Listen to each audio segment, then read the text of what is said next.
Sammy, the Redeemer has fallen. We are live, man.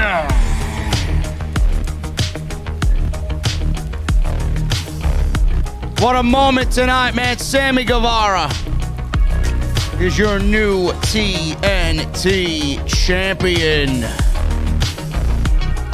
That's how you build new talent. Love it. Brodie Lee was in everybody's thoughts tonight. AEW in Rochester, New York. Excellent show tonight. Adam Cole, baby. And Jungle Boy. Awesome.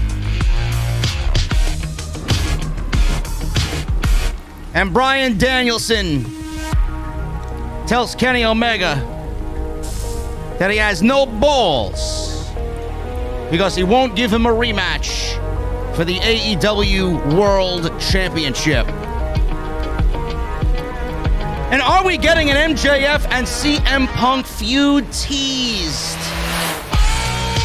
Certainly looked like it to me.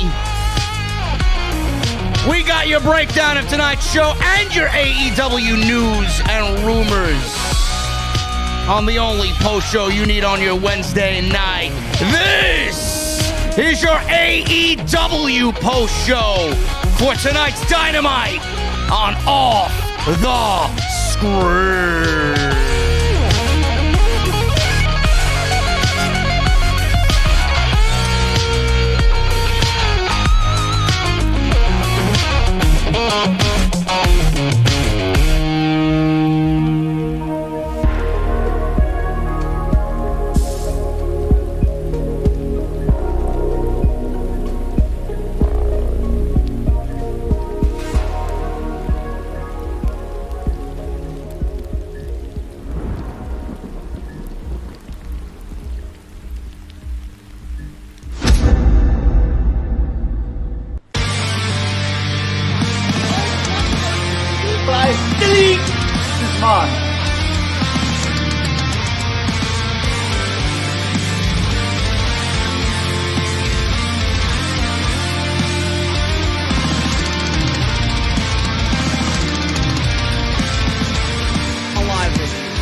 What is going on, guys? Thank you so very much for joining us right here on Off the Script. This is your AEW Dynamite post show for September 29th.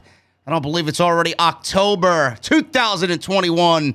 I'm your host, JD from New York, joined by my very good friend, as always, Jesse, right here in the venue. What is going on, brother? How you doing tonight? And what a fucking show tonight, man. I know, right? A lot of action, man. It was a good show. A lot of action. We got a new champion. We got Bebe and Jungle Boy and a banger of an opener of Dynamite tonight. And then MJF with his excellent promo skills, man. There should be an MJF promo segment every single week. Every single week there should be MJF on the microphone. I don't care how they do it.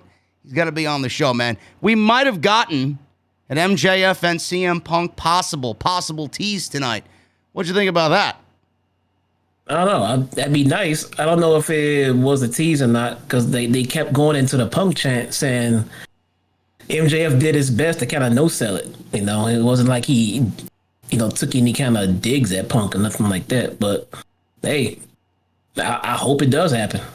I hope it does happen, too. Tony Khan's got to follow that all-out show up with full gear. We'll get into everything tonight in just a little bit, guys. I want to thank you guys for joining me here in the venue on Off the Script. We got 1,500 people in the live chat. We're going to break this thing down. I got AEW news and rumors. Some news going around today about Cody Rhodes.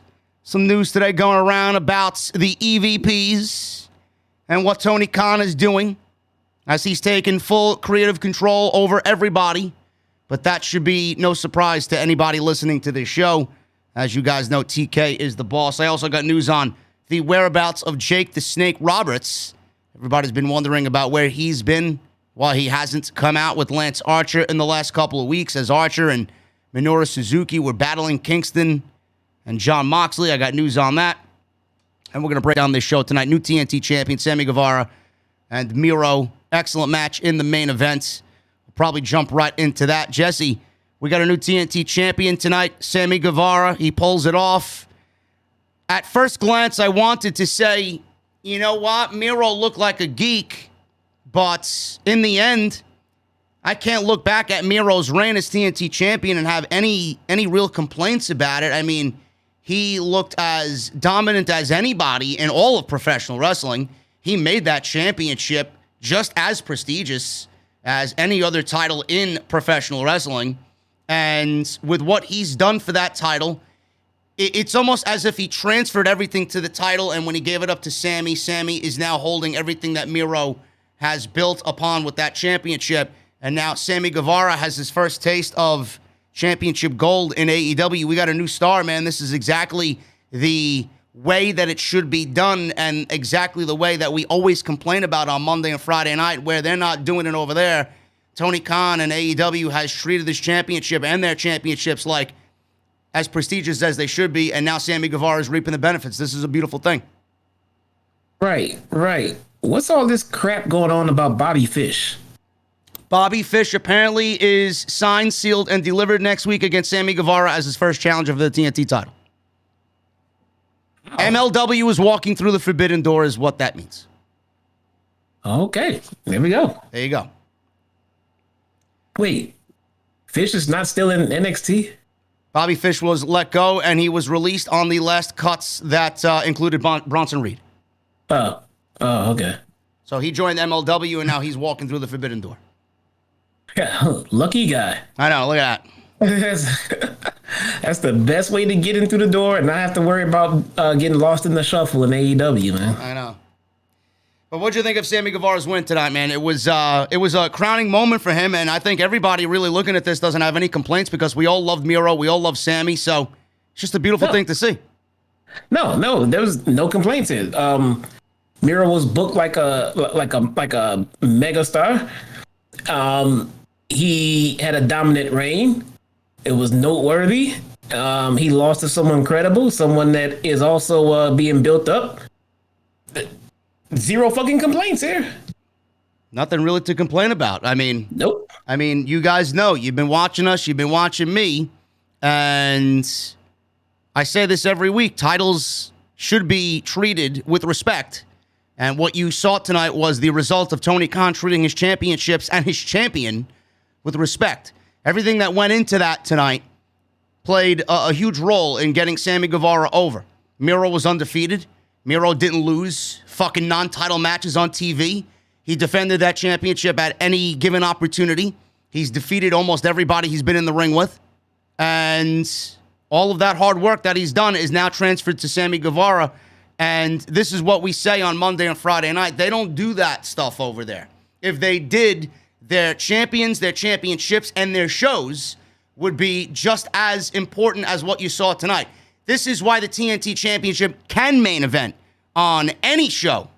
And if Tony Khan and AEW wanted to put the TNT Championship in a main event spot on pay-per-view, they could do it. That's how prestigious that championship is. This is the right way to build new stars and championships. Fucking beautiful by Tony Khan, Sammy, and Miro, and all involved. Awesome stuff there. But I have a question. Yes. Now, tonight, after the show, does Miro go and have sex with his hot, flexible wife? Yes, absolutely. But he's not the fucking champion. I mean, I don't think he needs to be, and I don't think she cares. Okay, fair enough. All right. I mean, why would CJ Lana? Why would Who's CJ? Lana? I don't know. Lana? Why would CJ care? Because he can't be God's champion without a fucking belt. Hey, listen, man. You know, yeah. You're gonna say no to a man like Miro, bro? I just hope she's still hot and flexible for him, man. That's my concern. I don't see that. I don't see that going away anytime soon. Good. All right.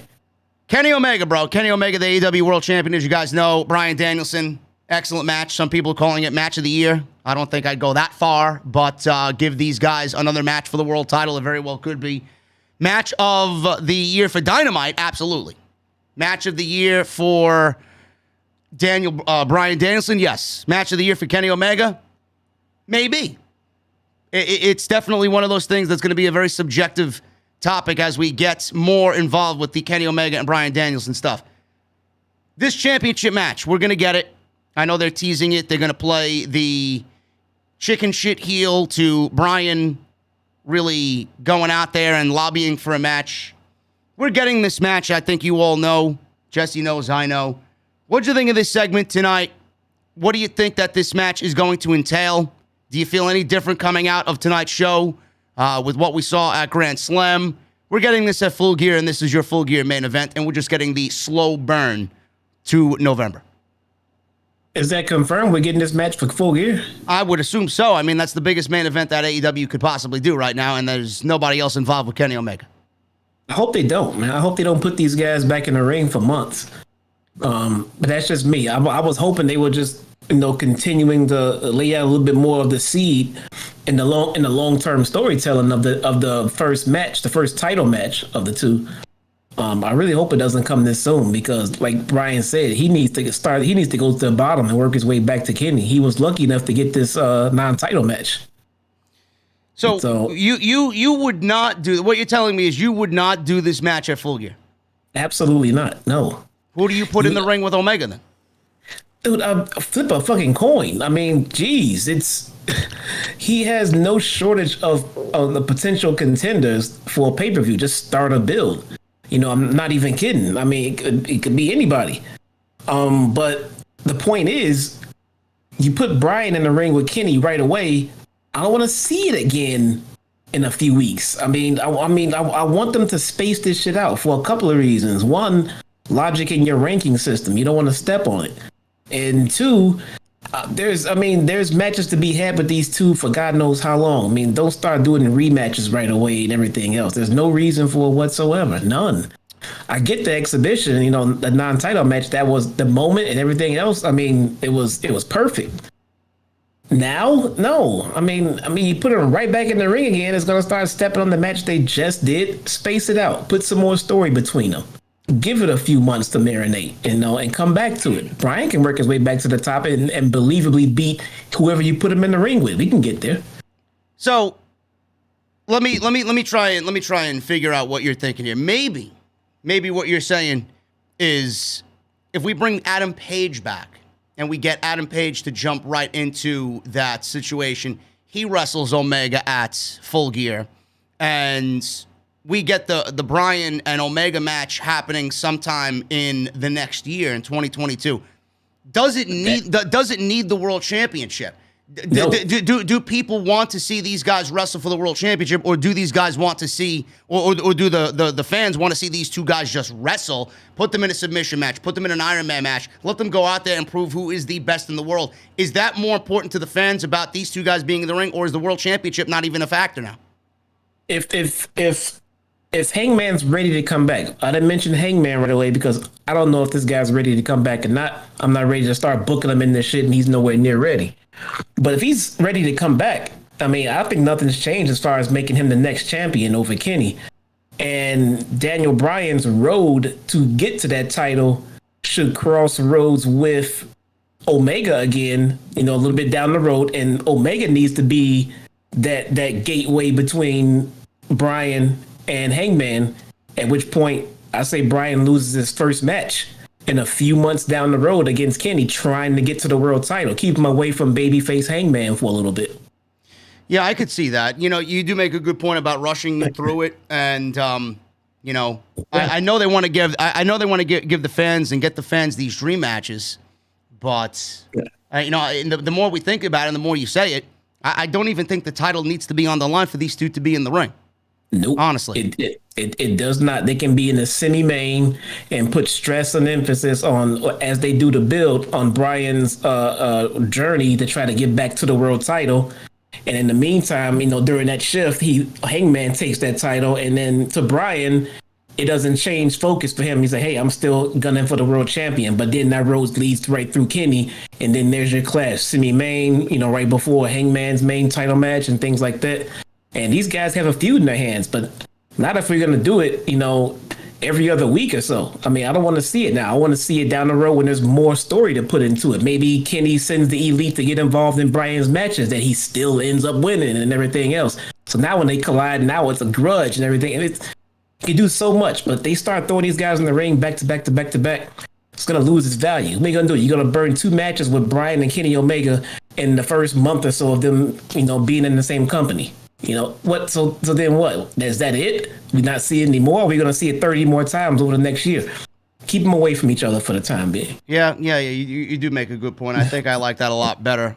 Paige, we don't know when Paige comes back. Paige is definitely always going to be in the back of everybody's mind. And I actually like Kenny Omega saying no. No, you couldn't get the job done. You went 30 minutes. You didn't beat me. I'm the world champion. And, he has a lot of aspects and factors he could really bring to the table. Like, you're new here. You haven't won a fucking match. Get to the back of the line like everybody else. Work your way up to where I am. Then maybe I'll consider it. But, that's something that they could play out for the next couple weeks and then introduce Hangman Page slowly. I think I'm very much on board with what you're thinking here. Yeah, that'd be awesome. Now, I don't know, again, what Hangman's timetable is. But if it's not for any time in the immediate future, like come Full Gear, I mean, again, bro, there is no shortage of opponents for Kenny Omega. I mean, I'll easily find somebody on that fucking roster right away. I mean, has Malachi Black lost a match yet? No. There's a fucking opponent right there. Well, not yet. Well, hold on. Cody's on a rampage here. I see what they're trying to do with Cody, so we'll get to it. But Malachi will be a great opponent right there. I mean, that alone. I mean, I'll find a way to get Miro a shot. I mean, he just lost his title, but hey, for the run he had, give him a good couple of wins to get some top contenders, and I can finagle a way to get him into the rankings, into a title match. The dynamic is a little off with the heel and everything else, but Lance Archer. I mean, we can go all day. I can find Kenny some opponents for Full Gear, man. Listen, man, we're going to find his next opponent after next week because they just announced on tonight's show that there will be a casino ladder match or casino battle royale ladder match, whatever the fuck it's called, casino ladder match, and it's going to happen next week on Dynamite. We could see Paige as early as next week. He comes back and wins the whole thing. There we go. Moxley. Get Moxley back in the mix, dude. I think he's won all his matches with all his Forbidden Door issues. So he's on the horizon too. He's got a win streak going on. Yeah. There's a lot. I don't think those names are really going to, I guess, come into play until Omega loses the championship because I think there is. You see, there's a hierarchy here. I don't think any of those guys should really be in the ring with Omega at this stage. When Omega drops that title, I think then all those guys that you just mentioned, the Miros and the Blacks and the Andrades and the MJFs, they get moved up into the World Championship title discussion. But right now, I don't think anybody's in that discussion with Omega. It's very tough to do so. Yeah, no, and not to mention right now, Daniel Bryan, the guy who used to be Daniel Bryan, still has to go through Adam Cole. Yeah. So and that's a money match. Yeah, I mean another match that doesn't need a World Championship, but. We could sit here and talk about the dream matches that AEW has at its disposal, which is plentiful right now. But yes, Kenny Omega and Bryan Danielson will be happening. It's just a discussion of when and how they do it. So that is one of the big stories coming out of tonight's Dynamite. Omega said no. Bryan continues to push for a match, but there are definitely going to be other factors in play, and we certainly have a month and a half until we get to Full Gear. Jesse, the other big story tonight that happened was Cody Rhodes. It seems as if we are now finally getting Cody frustrated with the reaction that he's getting. We're finally getting some acknowledgement of the boos that have been getting louder and louder and louder every single week for Cody Rhodes. He was in a tag team match tonight with Lee Johnson, and Arn Anderson cut one of the best promos on Dynamite that I've seen in many, many weeks. Arn absolutely killed it. We learned a couple of things tonight. One, he murdered it. Yes, yeah. Well, yeah, figuratively speaking, yes. We learned a couple of things tonight. Number one, the fans are really, really disliking Cody Rhodes more and more every single week. Number two, do not ever carjack Arn Anderson at all, ever. And number three, Arn Anderson is just like a lot of people, bro. He doesn't want to manage a loser or be associated with a loser.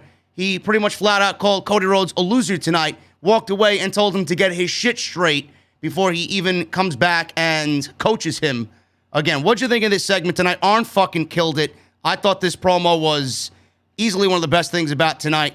And clearly Cody is diving into some sort of fucking madness here, bro. I don't know how he's going to be able to take it, but it looks like we may be on the verge of the long-awaited and much-welcomed Cody Rhodes heel turn.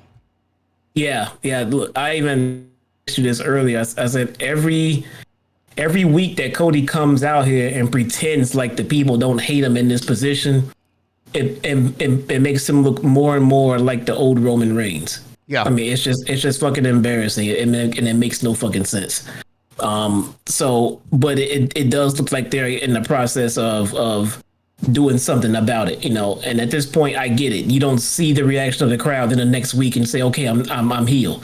They went into the back, put together a story, and they're going to start laying it out. So, okay, fine. I can deal with that, entirely. So it seems that they are listening. But what I didn't like about Arn calling Cody a loser is now, what about the people that he buried on the way to where he is? He beat QT Marshall, and now he's being called a loser.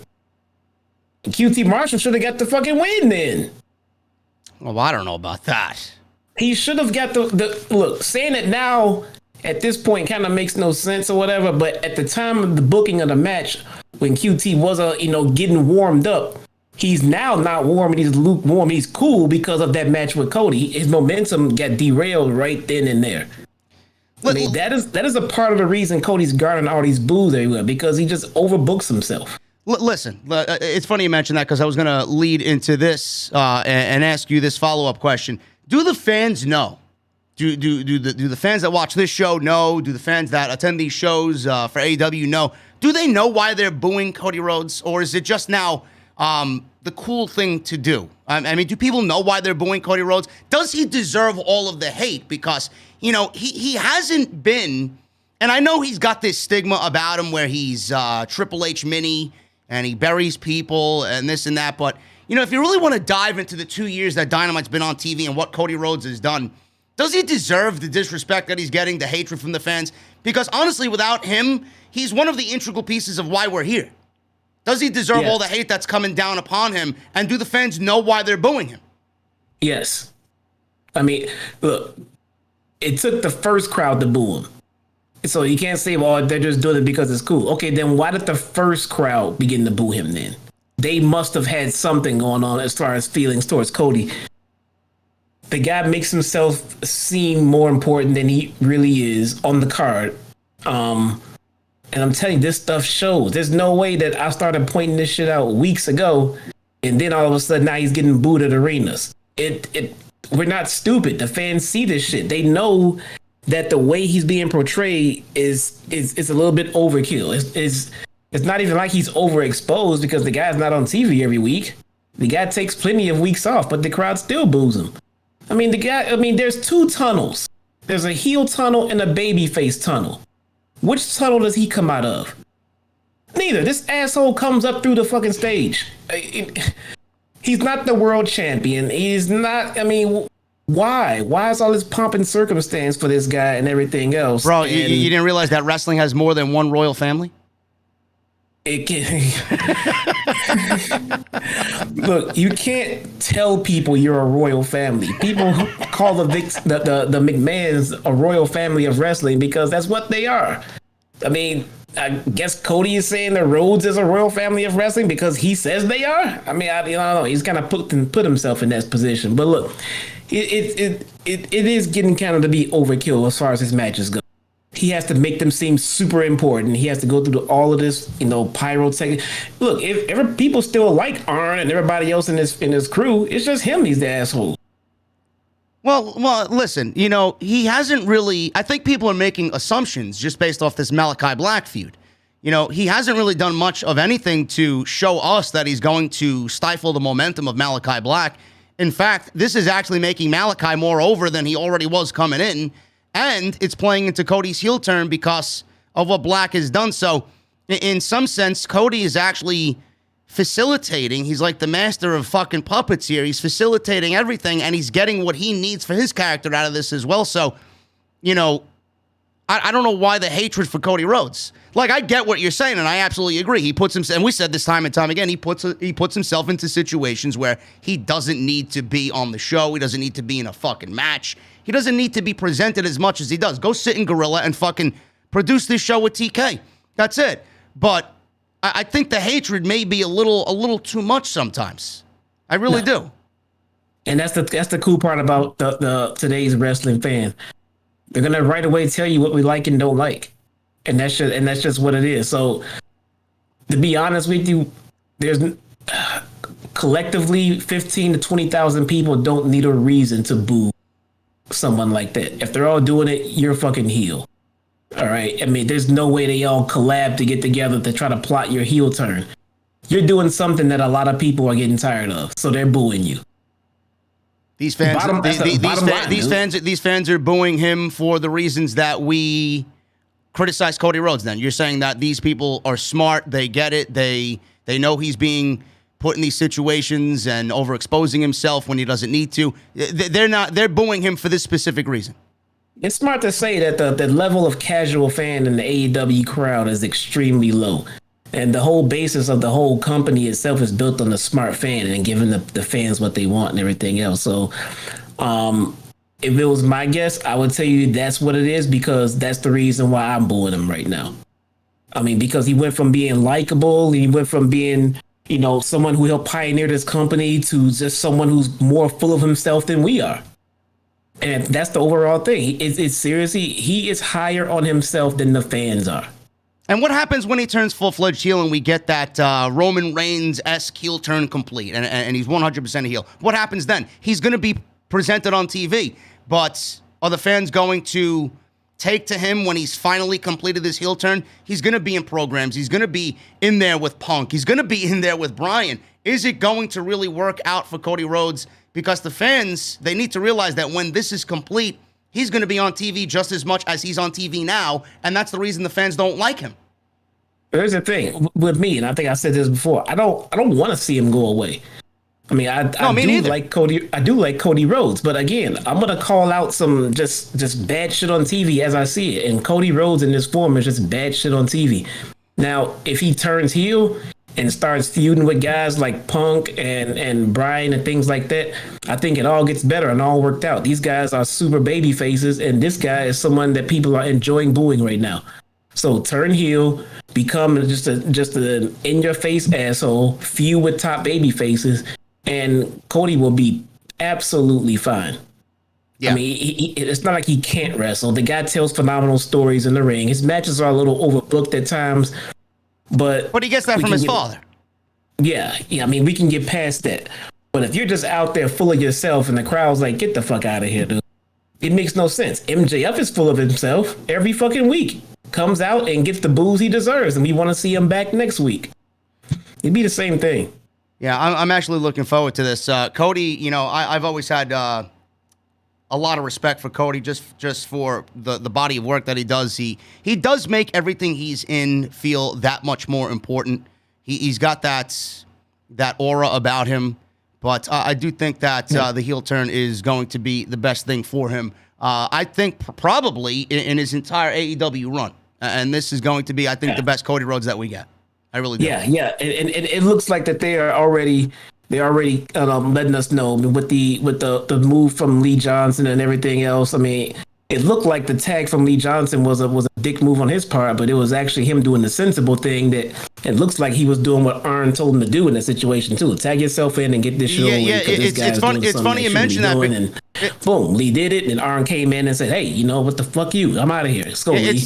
It's funny. It's funny you mention the Lee Johnson situation because when I was watching that, the way he pulled Cody by his trunks, pulled him back to the corner, and then force tagged himself in. it's almost as if Lee Johnson was channeling the fucking 11,000 people that were in Rochester, New York tonight and wanted Cody out of the ring. So it was almost as if he was one of us. And then Arn, you know, while calling Cody a loser, his words and the promo that he cut were so great. He put Lee Johnson over. He's like, "Come on, Lee, at least you listen to me." Yeah, and that's gonna be his first opponent. It's gonna be Lee Johnson. And after everything I just said right here, you know, when about Cody putting himself over and not putting the younger talent over, his first opponent is gonna be Lee Johnson, and he needs to kill Lee Johnson. Well, he needs to kill him. We'll see what happens, but you know, Cody and the heel turn definitely interesting, and I'm very much looking forward to the next chapter of Mr. Rhodes. Guys, we're going to get into the show in just a bit. We got some news and rumors as well. We got over 2,100, almost 2,200 in the chat. Thank you guys very, very much for joining us on Off the Script. Please hit that thumbs up, guys. We got 604 likes right now. We got 2,200 in the chat.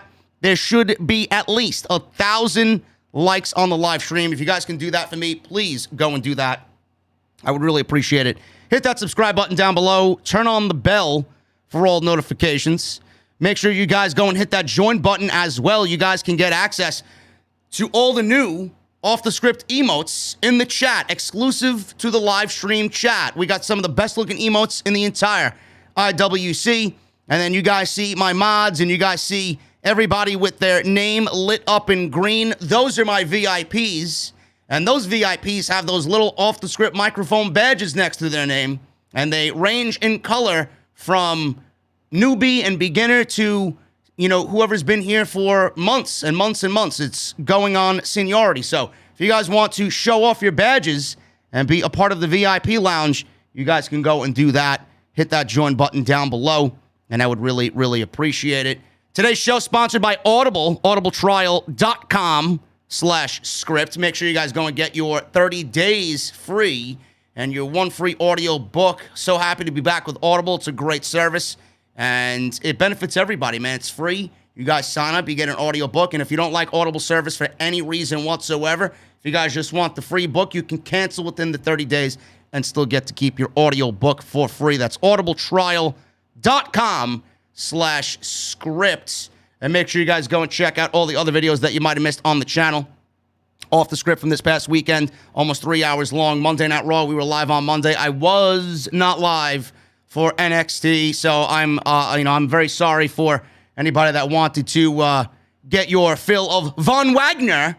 I didn't watch NXT this week, so I don't know if Von Wagner was on the show, but I know my boy Tony D'Angelo's making his debut next week, and you know where I'll be. I'll be right here on YouTube, man. We got to critique my boy Tony D'Angelo.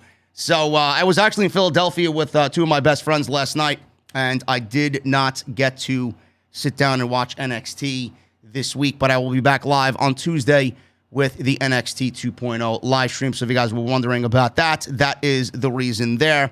And let's get into this, Jesse. Let's start off with the news. Some minor news stories here. As you guys know, it was a Brodie Lee episode tonight. They were in his hometown of Rochester, New York. And Jesse, the big news coming out of the show tonight is that John Huber and the John Huber Legacy Foundation was announced tonight.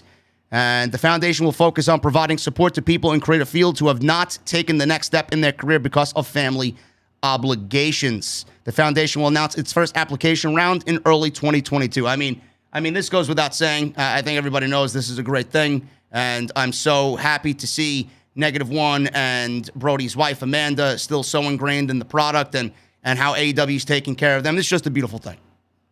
It is. It was a heartwarming moment. You know how they did it and everything else, and you know it's who can complain about this, man? No, nobody. I mean, this is his hometown and everything else. I know who everybody wanted, but look, I'm under the firm belief, because of 2021, that if it was possible to be done, Tony Khan would have done it. Yep. All right. It just wasn't in the cards. He can't do what's not possible. So we'll get there, but I think he made the night very memorable. I remember at one point texting you saying there's been no mention of Brodie. You know, what's going on? And then it went full Brodie at the second hour. So, yeah, it's good stuff. Yeah, that's hopefully going to lead to some things like with the Owen Hart Foundation. I was thinking maybe they do a Brodie Lee Invitational. I'd love to see, a tournament, 8 guys every single year. You have one tournament at the end of the year. You have one tournament at the beginning of the year. I've always wondered if they were going to honor him in some way by coming up with some sort of concept. So we'll see what happens. Maybe we get something like that to come out of this, and they honor him more so on AEW television. But this is a great thing for AEW, and goes to show you what Brodie meant to not only AEW, but everybody in the world of professional wrestling. Speaking of Tony Khan, there was a story today, Jesse. Tony Khan took creative control away from all the EVPs, and this was something that I don't think should surprise anybody, really, but it was broken by Bodyslam.net and Cassidy Haynes. And there's been a lot of change behind the scenes within AEW since the company launched back in 2019 to where we see it today. One of the major differences from the early days of the company is right now the creative process. Sources within the company have told Cassidy Haynes at Bodyslam.net that the creative was essentially completely taken away from the EVPs, as basically everything now goes through and down to Tony Khan. AEW talents are allowed and encouraged to pitch ideas and give suggestions, but creative is absolutely Tony Khan's prerogative now. At one point, Cody Rhodes was the only EVP to regularly attend office meetings and was an office regular, but that role, as well as his input with creative, have greatly diminished. Matt Jackson's EVP role, as Cassidy Haynes was told, has been assisting his wife Dana with merchandise, and Nick Jackson is focusing on handling being the elite. Additionally, it was stated that Kenny Omega is very hands-on with AEW games and the gaming side of things, as well as his role of helping to put together the women's division. Cassidy Haynes and his sources said that basically they are EVPs in name only moving forward. They no longer have final say in creative or talent hiring, any of them. TK pulled back on the reins and took that power away from all of them.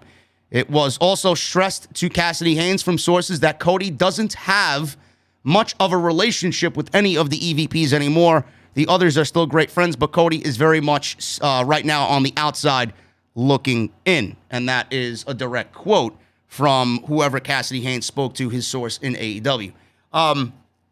Before I let you take the reins here and give your stance on this, all I will say is quickly, there is a difference in what we've seen in year one compared to year two, with Tony Khan pretty much taking over everything. Is it too much for Tony Khan? Does he have too much on his plate? I don't know. I do think that he did make the right decision. I don't think any talent should have any creative say over anything, and that it should have always went through Tony Khan. And I think now, after it was a free-for-all in year one and things were kind of, being pulled at both ends, Tony Khan wanted something, Nick Jackson wanted something, Omega, Cody, and whoever else was involved, they all wanted different things. Now it's all going through TK. That's the right way to go about it. And it looks like everybody now has a role. The Young Bucks have so much merchandise flying out and flying off the shelves. That's a full-time job times 10 for those guys and Dana. So you got that. Then you got Being the Elite, which is an every week thing. It's one of the most popular series for AEW right now on YouTube. And then you got the AEW games, which Kenny Omega is heavily involved in, and he's doing the women's matches in the women's division as well. So they're all spread out doing things that are going to better the company as a whole. They should not have any sort of creative control over anything that they're doing.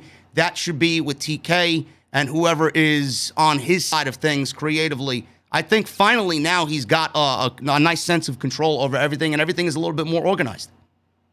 Yeah, it is. And the thing about it is that when the company launched, and they had their top stars being, Kenny and the Bucks and Cody and everything like that, they had the vision of what they wanted to do as far as launching a wrestling company and everything else. And I think they did a phenomenal job at that. But I'm wondering now that Khan is now hiring more talent, more major talent, more main event talent.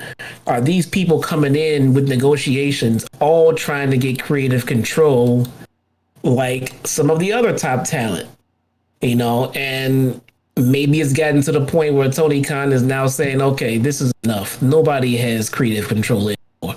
Because he can't give, the guy has legitimately a good at least 10 to 12 main eventers, 10 to 12 people who, if they wanted creative control, people would understand. And that is too many cooks in the kitchen. You really can't do that. Now, as far as what he is taking in too much. Max Caster got suspended for a promo that, went viral for the wrong reasons. He comes out and announced that he's now going to spearhead that and make sure he oversees that. Now he's going to oversee Dark production before he goes live. Now he has to help produce Dark and edit Dark. Now he's going to do full creative, over everyone else. And let's not forget, the guy owns dozens of other companies at the same time. And we're in the middle of the NFL season. He's got his his UK team as well. So is the guy a fucking robot? I don't know. Does he sleep? The guy, he has a lot on his plate. But it's not for me to say he's doing too much or not doing enough. But it is for me to say product continues to excel and to get better and to make sense and to continue to be entertaining. I don't care. He can be the AEW Vince McMahon. I don't care. As long as the product comes, I don't care what, as long as it comes out making sense on TV. Because if it doesn't, they're not going to look at the EVPs. They're going to look at Tony Khan. So he had the sense to take control when he needed to take control. Fine. I'm hoping he has the same state of mind to release some of that control and do more, holding more people accountable and delegating, as opposed to just doing everything himself. But for the time as it stays, everything is working like a well-oiled unit. So if that's what he's doing, great. Let's continue it, rolling in the right direction. Yeah, and Brian Cage, he's been out. Apparently, he had some stem cell treatment that went wrong. So he had a nasty reaction to the stem cell treatment. That's why he's been missing lately. He actually spoke about Tony Khan in the creative process as well, and it's very well documented that he's upset. He feels misused, and he had his wife come out and defend him on that, which, I guess we understand his frustration, but at the same time, did him no favors. Yeah, he was pushed right out of the gate. He feuded with Moxley, he feuded with Sting, and Darby. It's like, everybody's gonna have their time. It's a team effort here. It's not, the Brian Cage show. But he said, and I quote, "No, it's just Tony as far as creative. He does so much anyway already. It's literally all just him. He'll have some help or input from other guys and some of the EVPs that, helped started it, like the Young Bucks and Omega and Cody Rhodes. They kind of help and do their own stuff. But Tony pretty much has the final say and the only say on the majority of the entire product, which is a little nuts. I do think that it could benefit with some of the people helping out on that." And he went on to say that it's too much and that there could be benefit with other people helping out as well. Kind of sounds like he's even frustrated in describing Tony Khan's stance on creative, Jesse. It almost sounds like he is wanting out. Like, I don't even know if he's happy there anymore. Everybody is happy there compared to what the alternative is. Oh, I know. They don't really have much choice, but, that's not really a good look for Brian Cage to say that. Or it could benefit with some other people helping out, because maybe he's saying in so much words that Tony Khan's doing everything and then I'm being overlooked. Maybe if somebody else is getting in there, maybe they'll look at Brian Cage. Dude, Brian Cage would definitely benefit from going to Monday Night Raw. Of course SmackDown. He would. Look at him. He really would. And that's not to say this because of anything of him. It's just the way that they value talent and everything and the looks and everything else. He would benefit highly from going over to WWE. I think that they would use him the right way, and I think he'll be more over there than he would here in AEW. So, in a perfect world, I hope he does go over there because I think he will succeed. But in the meantime, yes, he's in a very crowded pool. He's going to have to wait his turn. Does Tony Khan get better? And does he continue to learn more and more by putting so much on his plate? Or is it going to be something that works against him, do you think? It's going to have to be something he's going to have to learn from experience. maybe this is just a story on the surface. Maybe he is still taking suggestions and everything else from his EVPs. Maybe he's asking them to turn in storylines and scenarios and scripts, and he'll read them over, make some changes himself, and then put them into play to take some of the workload off of him. Who knows? But I don't think anybody wants to sit around and have to write that much television by himself with no help at all. But like he said, everybody still has input and are welcome to give input, so that he could be just taking all that in and making small tweaks and then doing it accordingly and things like that. So that's also a possibility. But look, we don't know this guy that well to say what he can and can't do to what extent. He says he can do it, and so far the product is thriving. Right now, I'm still behind him. And until we become another Vince McMahon issue where I'll be sitting there saying he needs to, step aside, help out, let me reach out. This is not working. Yeah, my only concern and my only hesitation here with that is if he continues to do what he does, how often is he going to try, or how often is he going to be able to top himself?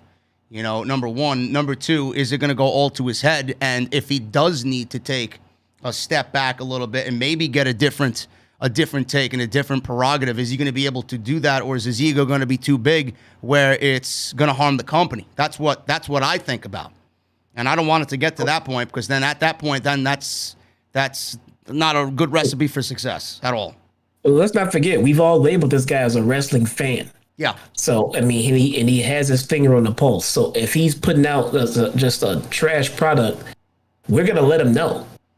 We're going to let him know, and he's going to be aware of it. So he does not come off as the kind of guy who finds out that the fans are not happy with his booking and then just says, oh, well, we'll continue to do it anyway. No, he seems like someone who makes adjustments and say, okay, this didn't work out the way I thought it would. Let's make some adjustments. Or let's bring some stuff in. Let's get some help here and there. I don't think he'll just stay the course like Vince. And, this is great. They'll get used to it. Yeah. No, I agree. The fans would definitely let Tony Khan know exactly what is wrong and right. And, it's very difficult to not listen to this fan base, because you don't want to lose these people, man. You don't want to lose these people. No. Bray Wyatt. Bray Wyatt was a big talking point. Wyndham was a big talking point going into tonight's show. Is he going to debut? Is he going to be the leader of the Dark Order? Is he going to show up in Brodie's hometown? Apparently today, Brian Alvarez talked about Wyndham Rotunda on Wrestling Observer Live, and he said, Jesse, he does not believe that Wyndham Rotunda is signing with AEW. Now, earlier today, Meltzer said that Bray Wyatt is likely not to appear on Dynamite before we actually watch tonight's show, so he was correct on that. Alvarez says this, and I quote, "As far as the former Bray Wyatt goes, I mentioned weeks ago that I do not believe that the former Bray Wyatt is going to AEW. If you ask me, this is not confirmed, because nothing is confirmed until somebody signs somewhere else. The impression I have is it is more likely that he's going to Impact Wrestling. But here's the deal. Anything is possible. I believe 100% that when we do this show tomorrow, meaning the Observer Live, I will alert you that he was not on the show, because I, like 99%, believe that he is not going to be on the show tonight.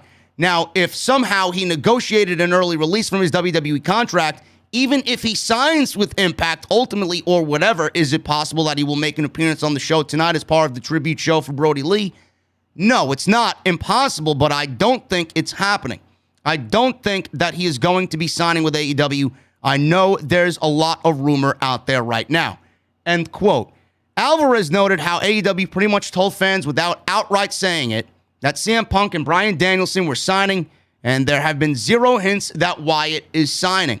Another name that seems more likely to sign with Impact than AEW, which I'm fucking pleased to hear that, and I'm sure Jesse is as well. Braun Strowman, Titan is what Impact people are calling him.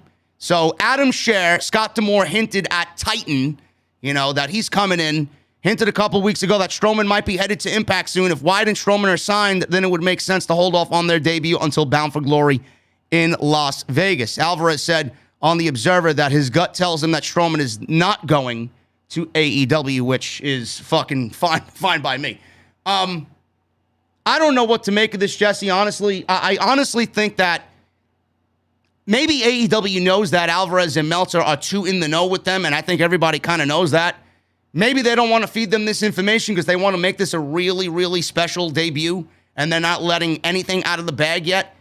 I don't know why Wyndham would go to Impact. That's just to me, it's just a bad move.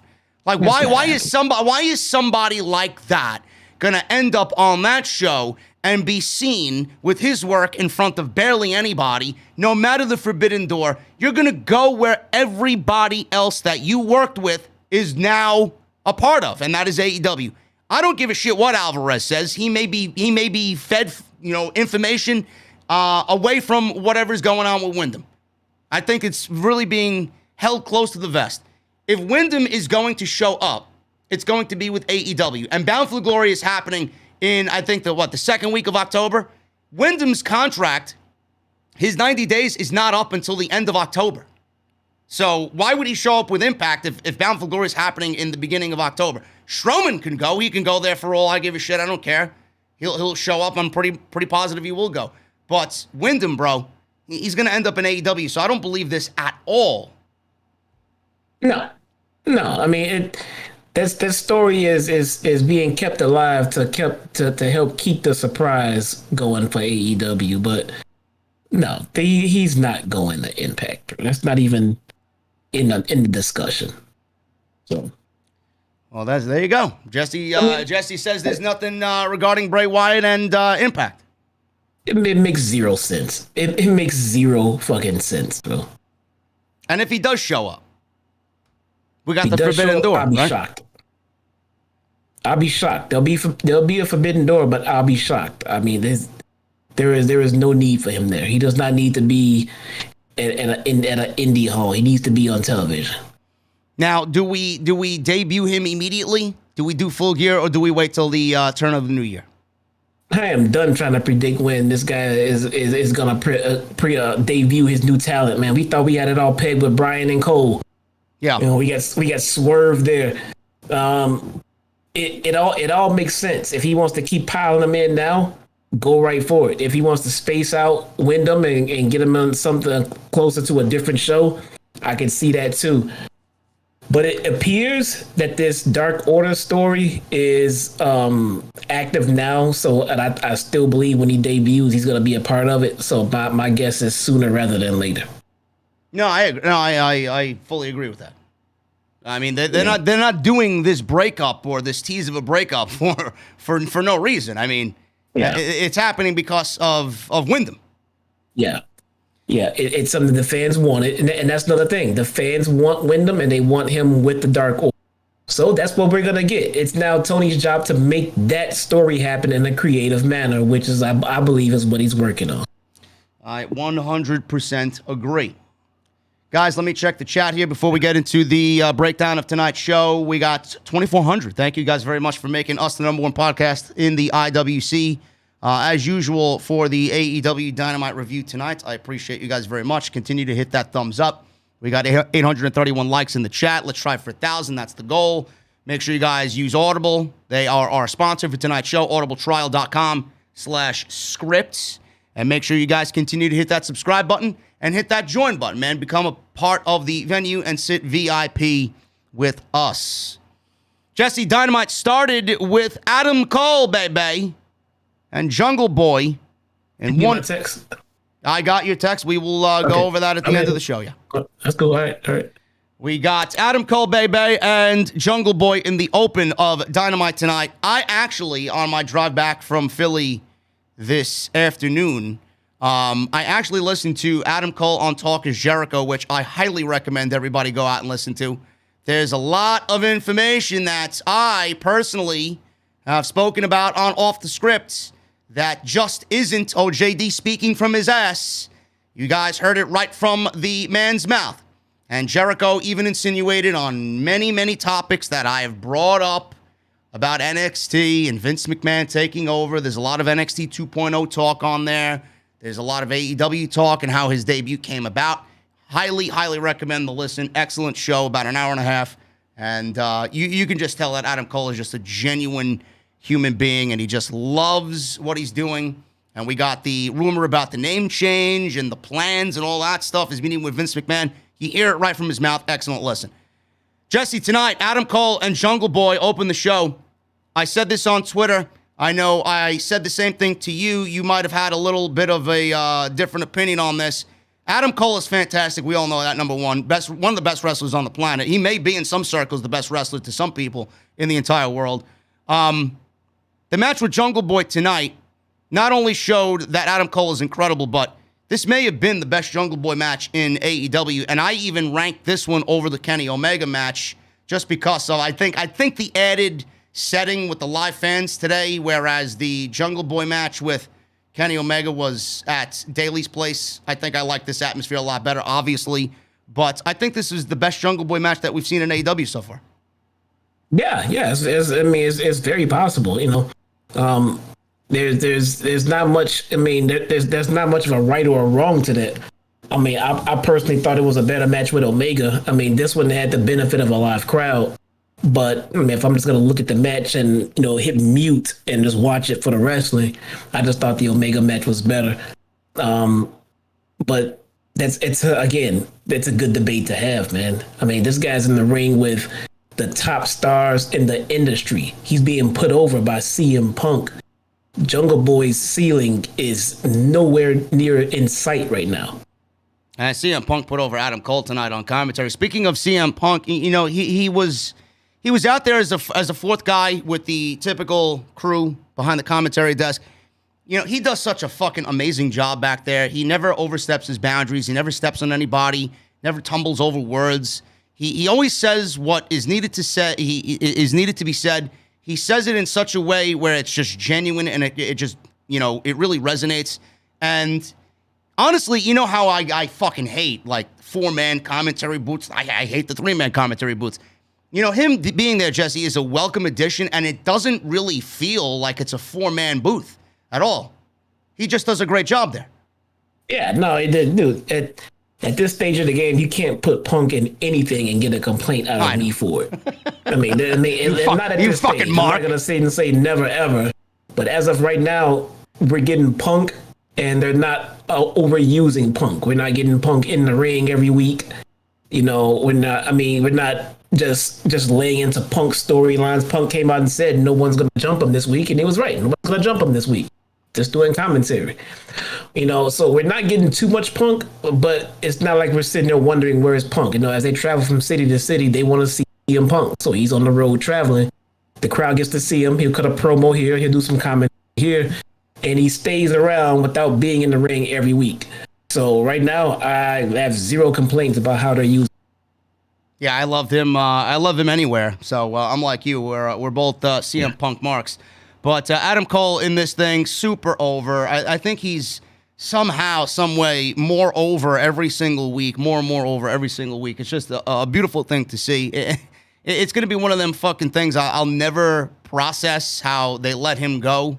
But he's here, and I'm glad he is, because he was the one guy I was looking forward to most of coming on in, even more so than Punk and Bryan. But, you know, we got some typical offense from Cole. We got the Ushigoroshi, we got the super kicks, we got a backstabber. So he was taking it to Jungle Boy. Cole was taunting Jungle Boy, and he was slowing the pace down. Jungle Boy popped up with a reverse Rana and a sliding forearm for a near fall. Jungle Boy then hit a modified Death Valley driver for another near fall on Cole. Cole surprised Jungle Boy with a super kick, sending him to the floor. He thought about a Panama Sunrise on the floor. Then Jungle Boy went for a dive instead, but Cole cut it off with a drop kick. Jungle Boy hit a sick Rana over the top rope that sent Cole to the floor. That looked great. And then when they got back in the ring, Cole immediately met Jungle Boy with a super kick. He then hit a Panama Sunrise. And this was one of my favorite parts of the entire night, Jesse. When he hit the Panama Sunrise, Adam Cole had this fucking dumbfounded look on his face. Jungle Boy really waited till the last second to kick out of that Panama Sunrise. Cole had this dumbfounded look on his face. He looked over at Aubrey, who was the referee of this match, and she gave this expression like, bro, listen, I know it should have been a 3, but it was a 2 count. Her facial expression matched Cole's facial expression. you know, and this is one thing that I think a lot of people do agree on, and it doesn't really get talked about enough. The referees in WWE, they have no fucking identity. Aubrey may go overboard sometimes, and she may kind of, I guess, steal the spotlight away from the pro wrestlers, which is why Vince McMahon doesn't give them any identity, but this is not WWE. I think with what she does and, you know, Bryce Remsburg and everybody else, I feel like all the referees in AEW have their own fucking identity, man. They're so identifiable. They do their own thing. You can tell them all apart from each other. And her facial reaction tonight was fucking great. I don't know if you picked up on that. Yeah, I always notice Aubrey and her reactions, and she has the most character out of all the referees, and deservedly so. She's very charismatic, and she's so if you have an on-screen talent that's charismatic and over with the crowds, and you're not using them, that makes you a bad booker. Yeah. Period. You know, I mean, so that being said, Aubrey's being used correctly. She's injected into matches here and there when it means something. Like when a heel comes close to and start putting their hands anywhere near Aubrey or touching Aubrey, dude, the crowd will fucking shit on you. You know, you don't fucking touch Aubrey. She is the fucking sweetheart of the company. You will get killed by the fans. So she's instant heat for whenever they need it. So I do like that aspect of it. So they are using Aubrey correct. I would do something a little bit differently here and there, but I mean it's nitpicking. That's nitpicking. She's over and she's being used sparingly as far as her gimmick goes, and I think that's the best way to use her right now.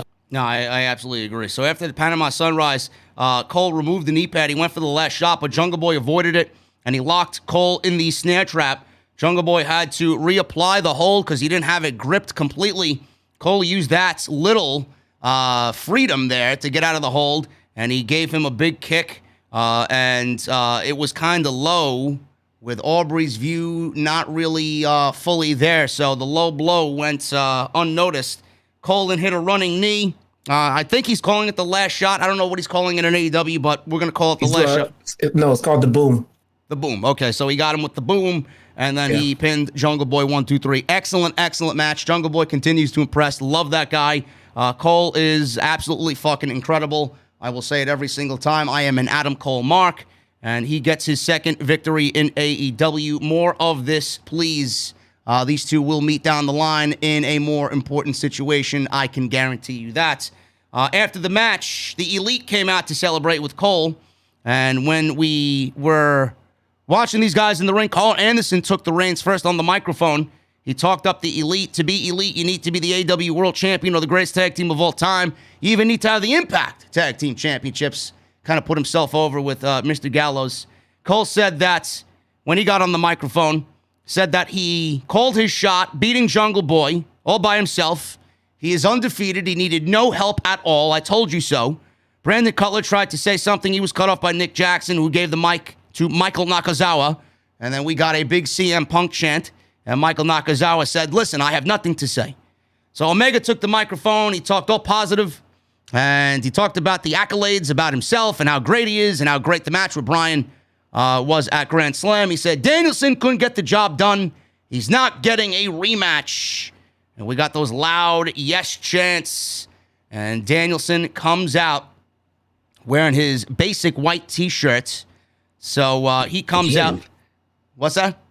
Again, it's like he's been sleeping in the back. Oh, listen, man. I think, he mentioned something. I got to find the interview where he was actually asked about the white T-shirts. I think he wants to give himself to the audience the most stripped down version of himself that there is as far as presentation. He wants to let all his speaking, happen in the ring. So I love it. So he knows what he's doing. Punk said Omega has everything to lose and Danielson has nothing to lose.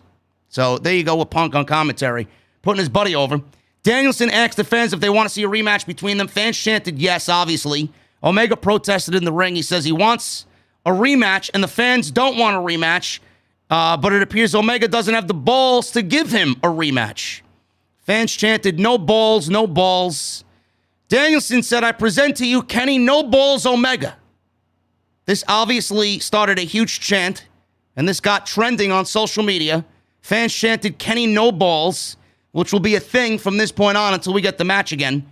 He asked if anyone in the Elite has any balls. He challenged any of them to a match on Rampage. Omega said, "Wow, big words from such a small man. Why Rampage, man? What about right now? Today is your lucky day." Danielson says he's up for fighting right now. He says he's not coming alone, so out comes Frankie Kazarian, Christian Cage, Luchasaurus, Marco Stunt, Jungle Boy.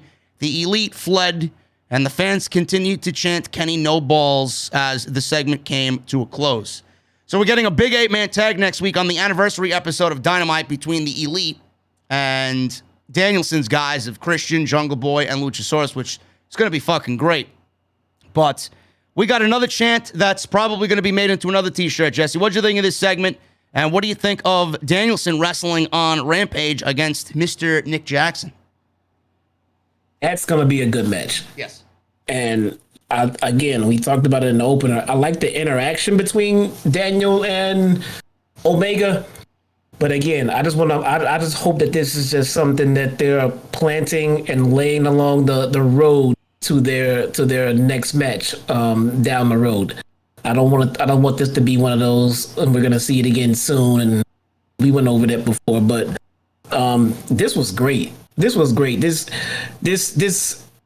kind of it shows us a little bit of a vulnerable side to Omega, in the sense of now when he comes out, he's gonna have to deal with that chant.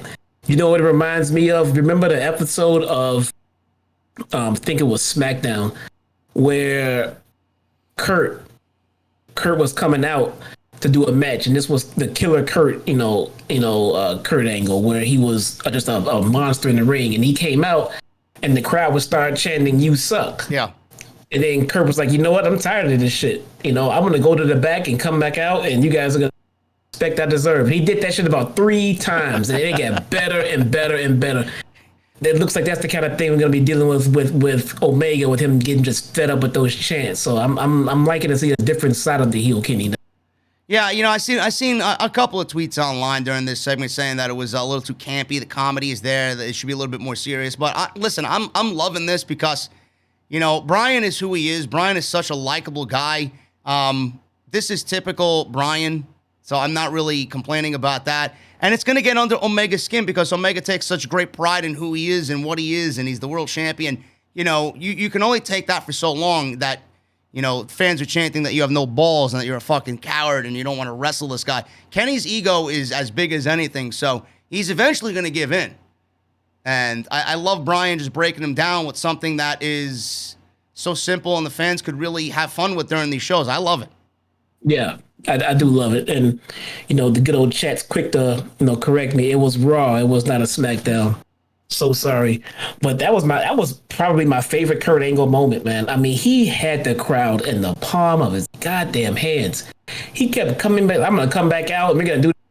Then he went and complained to Bischoff that it kept happening. He came out later and he muted the crowd. He censored the crowd saying, "You suck." I listen. If they want to recreate something like that, I'm all for that, man. I think Kenny could pull it off. He censored a live crowd with live beeps so that nobody would hear him say it at home. It was so fucking good. I could see that. I could see that kind of anger coming out of Kenny with the crowd being all over him with the Kenny no ball. Well, I'm looking forward to what they do next, and Omega and Danielson clearly. Everybody's invested in what they got going on there. When it happens, like we said before, we don't know. We'll find out in the coming weeks. We got Andrade and the Lucha Brothers with Alex Abrahantes. Andrade asked where Pac was. Andrade's new assistant said that it's time the Lucha Brothers defend their tag team titles. Andrade challenged them to defend their AAA tag team titles. Rey Fenix said anytime. And Andrade... Jesse said he has some friends in mind to take those titles. Punk then said, does Andrade have any friends that he doesn't have to pay? So I don't know what this is leading to. I would like for a story to develop where Andrade and the Lucha Brothers actually end up together, but we will see. Maybe he's got some of his buddies in Mexico. Maybe it's somebody on the AEW roster. We don't know.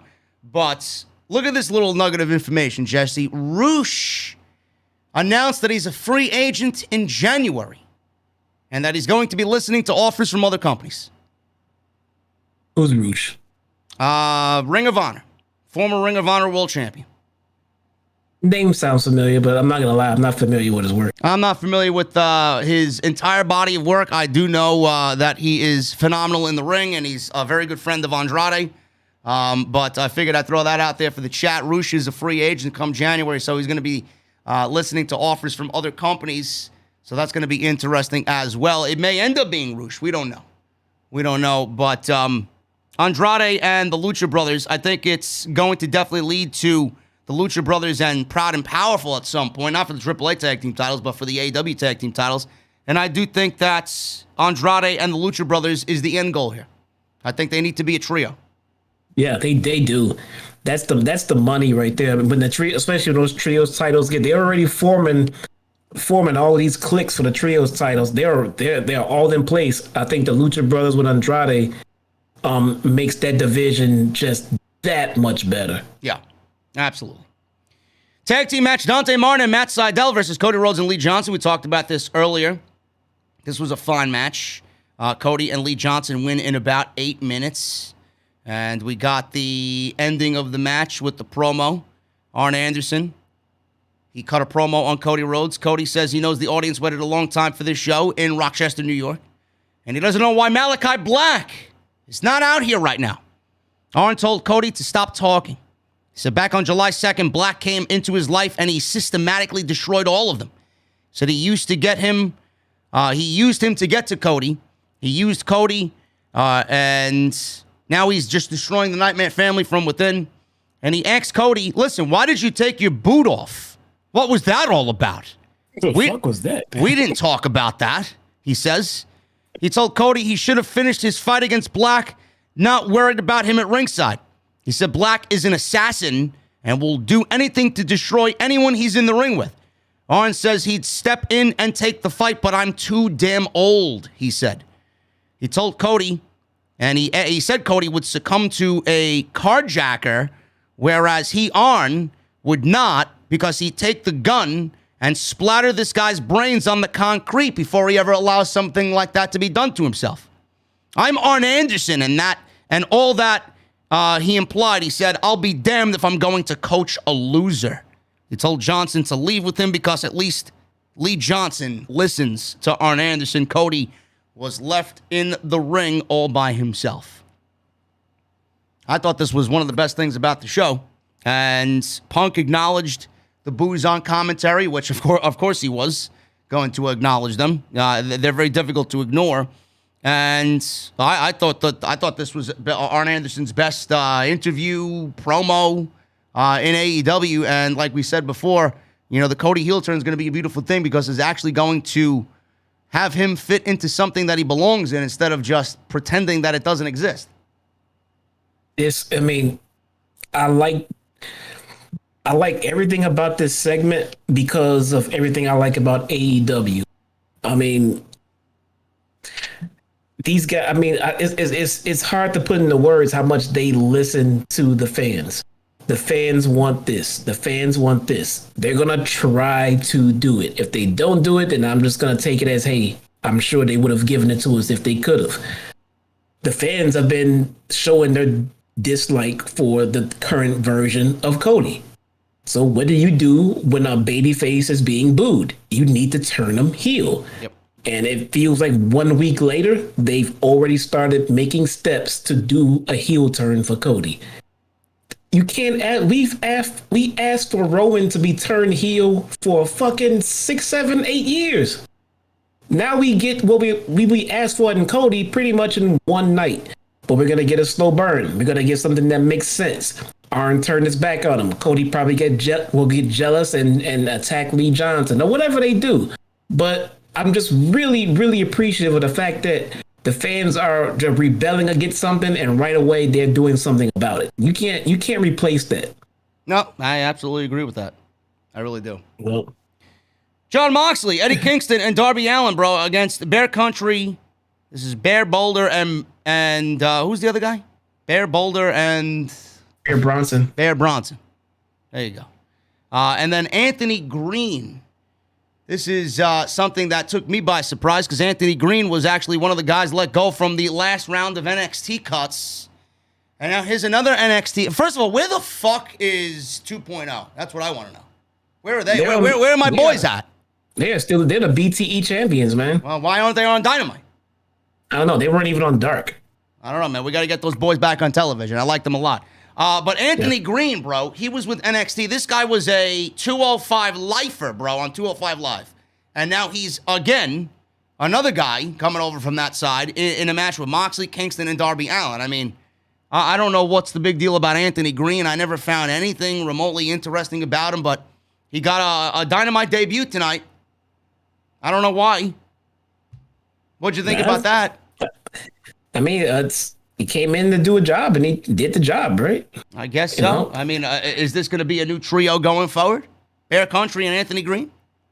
I mean, look, if you're on Dynamite, there's something going on with you. They put the guys on YouTube where they're testing them out. They're not sure. They're trying something. So I'm not sure who this guy. I don't even remember him from NXT, to be honest.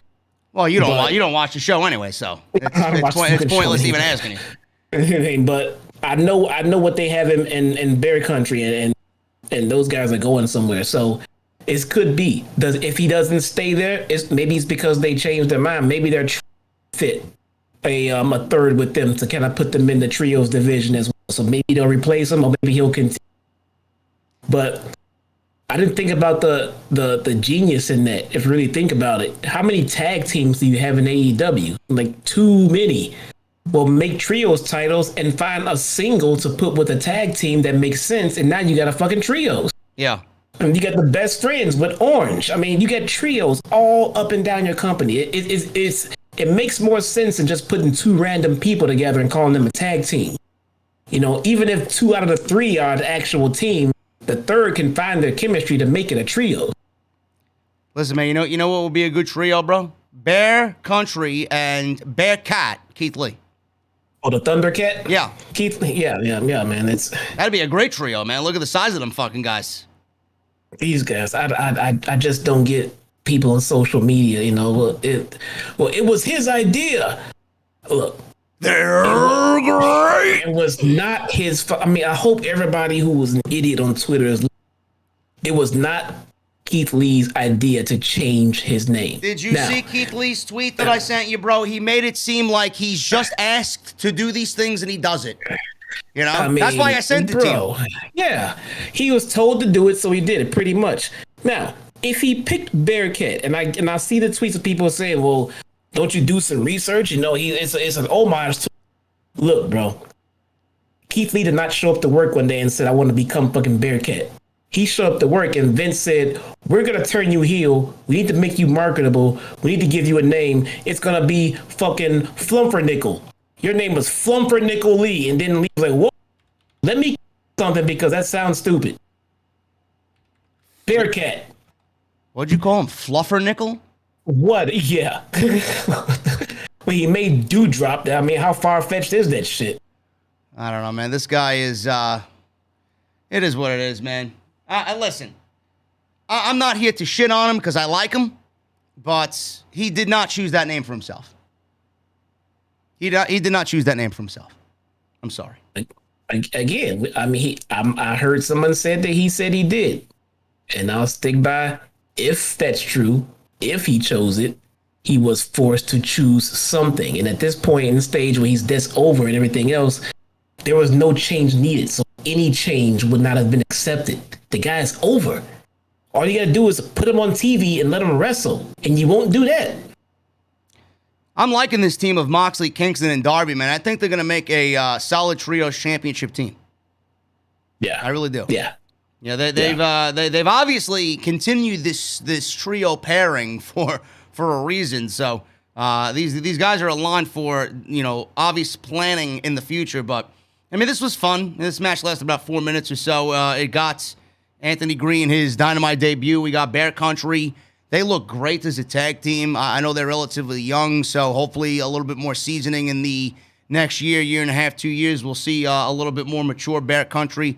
You know, take them a little bit more seriously. But, you know, Moxley and Boulder were in. Boulder shrugged off some shoulder tackles. Obviously, the bigger man won that. He caught a crossbody, planting Moxley with the power slam. That looked great. Bronson landed a running senton for 2. Kingston cut off a double team by Bear Country. And he, I think, ate a German suplex from Bear Bronson. Moxley did the same to Boulder. Green tagged himself in. Allen took out Bear Country with a coffin drop on the outside. Moxley and Kingston shrugged off a springboard crossbody from Green. Pretty much no-sold that. And they hit their double-team Violent Crown for the 1-2-3. After the match, Sting attacked Anthony Green. Welcome to AEW, kid. Scorpion Death Drop, and that was it. Buried. Video package with Britt Baker and Ruby Soho. Ruby Soho actually said that she's going to get... Hold on 1 second. Go back. It's good to see Bear Country on TV because last week on Dark, one of them appeared to have been hurt pretty good. Oh, I don't watch Dark. I'm sorry. Yeah, it like he had a leg injury, and I didn't think he was gonna be okay. You know, Bear Country reminds me of Otis and Tucker, bro. When Heavy Machinery was actually great. Yeah, it reminds me of Heavy Machinery. Also reminds me too. Who do they remind you of? Viking Raiders. Viking Raiders. Yes, I can see that too. Yeah. Yeah. Hopefully they got some plans for them, man. They look the part. So hopefully they mold themselves into a nice, formidable tag team in the future. Ruby Soho and Britt Baker. We got Ruby Soho acknowledging that she now needs to get to the back of the line. Man, look at that woman with beauty and brains. Can't complain. Yep. You know, there you go. Britt Baker is the hottest thing in all of women's wrestling right now, and we don't know who her next opponent will be. Maybe it's Thunder Rosa. We don't know, but they have a long way to go to find somebody to be in the ring legitimately with Britt Baker, and it's going to be a difficult thing because whoever it is outside of Thunder Rosa, they're obviously going to need to look good in defeat, but they also have to have some sort of credibility, and I don't know if that really exists right now after Statlander lost and now Soho lost. Who else is there, Jesse? We got Serena Deeb. We got Hikaru Shida. That's a match next week. That's going to be a great match. Very much looking forward to that. But outside those two women, who else is there? Yeah, they kind of had a run through everybody at this point. Yeah. So and it's not Jade. It's not Jade Cargill. It's not Jade Cargill yet. No. Jade is way too green. She's not there yet. That's why she's still in limbo. She's not there yet. Yeah. Chris Statlander, yeah, they didn't protect her at all. It looks like they're just building to Thunder Rosa. You get no complaints out of me. Yeah. More Thunder Rosa. Where is she on TV? More Rosa, please. We got the Dark Order and the Hardy Family Office, Jesse. This was a 16-man tag team match. I can't even call this shit. I mean, this was simply done for Brodie Lee. If it did not mean as much to Rochester and to honor Brodie Lee, I'd probably shit all over this. It's just another way for AEW to get everybody on the goddamn show. But towards the end of this thing, this broke down. There was some nice rapid fire offense here from the Dark Order. This was really fun at the end. And obviously the Dark Order won. We got Amanda Huber out there. Tay Conti, Anna Jay walked out. Dark Order was about to get into another shoving match, an argument. So they all walked out there to talk some sense into Evil Uno, who wanted to walk away. -1 tossed papers into Uno's face like Brody used to do, which was fucking great. And they ran back into the ring. Everyone in the Dark Order landed dives following just this offensive attack, followed by number 10 hitting an insane spear through the rope. Silver, he was just on fire here. Johnny Hungy was on fire. Nice sequence of offense, taking everybody out. Number 10 planted this other guy. Who the fuck was this other guy in the match? Joel?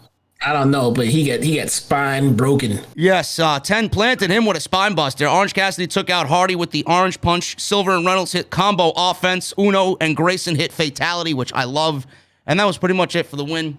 And everybody hugged and honored Brodie Lee in the end. So that's the job there, and everybody did their part. Excellent stuff. Leo Rush. We got a Leo Rush promo. He is now all elite. It is confirmed on AEW's Twitter. He said Tony Khan's been calling him nonstop. He's got a stock market speculator gimmick, apparently, Jesse. He's now calling him LBO Leo. So now he is LBO Leo. I'm just glad that Lio Rush is back on television because I think he is going to be a fine asset for AEW. And he said he's a businessman. He's into an LBO. He says he's the captain and he runs the ship. He makes the profits for himself and the companies. Then he uses his profits to make sure he and his people are treated well. Clearly, he's going with a, I don't want to say a stock market gimmick, but he's a mogul is a good word to use. He's a mogul. He's going to be making money. He's going to be taking care of people that are very important to him. And I'm just glad he's back, man. I think he's a huge asset to AEW, and I think he could put on some banger matches with this roster that they got right now. Yeah, this gimmick seems stupid, though. Well, I mean, you got to give him something to stand out. Otherwise, he's just another one of them midgets like the fucking dark dwelling geeks on social media will say. I get it, but he's not a fucking accountant or a banker. This makes no sense. Look, maybe it'll get over. I could be wrong, but I know what he can do in the ring, and I know what he's good at. I know he's good on the microphone. So, is it possible for him to get this gimmick over? Yeah, because the guy can go in the ring, and he's great on the microphone. But that being said, he can get just about any damn gimmick over. Great in the ring and good. Dumb. Guys in the stream, reload your browser. Try to refresh your browser. Why? What's going on? What are they saying in the chat? At first they said my mic was messed up. Now they're saying your sync is off. My sync is not off. Yeah, it is. My sync is off? Yeah, your words and your voice and your lips are on two different pages, bro. I don't really see that because I'm looking at my OBS right now. Yeah, maybe somewhere in the stream. That's why I'm telling people to try refreshing their. Refresh your browser, guys. What can I tell you? We're gonna run on with the show. We're gonna continue on with the show. All right. We got Dax Harwood with Cash Wheeler and Tully Blanchard. Dax and Cash, they're there cutting a promo. Dax said Cash might have almost lost his life, but with Tully steering the ship, they're rejuvenated and refocused, which is bad news for everybody else other than the Pinnacle top guys out. So more of it, please. More FTR. I think we need more of them on TV. Dan Lambert was there on Dynamite with Scorpio Sky and Ethan Page. Lambert cut a promo. He asked the fans to pay respect to their elders for the first time in their lives. He said he wanted to compliment Chris Jericho for having a successful career. He says he took a startup company that was floundering and bad booking decisions and skinny little acrobats and put it on his shoulders, injected it with rocket fuel, and turned it into the hottest company in this industry. And he said this story still has an even happier ending with a millennial's night at home in mom's basement, if you know what I mean. He said they bashed his brains in and his career in wrestling and rock music is over. He says his earnings potential is the same as the fans, 0. He said they will never again swing on the balls of Jericho. Fans then gave Mr. Lambert a shut the fuck up chant, which got a chuckle out of me because I love that chant. Reminds me of the old school ECW days. Scorpio Sky told them to shut up. Scorpio Sky talked about having the best winning record in AEW, and he didn't get what he deserved, but Lambert sees what others ignore. He said he sees him as a main eventer, and then Ethan Page got on the microphone and fucking just dropped straight fire here. Ethan called the fans idiots. They were giving him the what chant. He dumbed that chant down. Says he's never been pinned or submitted in AEW. He has 2 black belts in karate. He said he and Sky won't be overlooked anymore. He says he has the best smile and the tightest tits in the game. He said he talks, dresses, and walks like a champ. He said he now rolls with champions. Ethan Page is a fucking great promo. And Jesse, you were talking about this Scorpio Sky promo on Dark. What was so great about it, and why did you like it so much? Bro, at this moment right now, I am done ripping on Scorpio Sky and everything else, because the promo I heard him cut tonight and Page and the promos that they cut on Dark the other day were fucking phenomenal.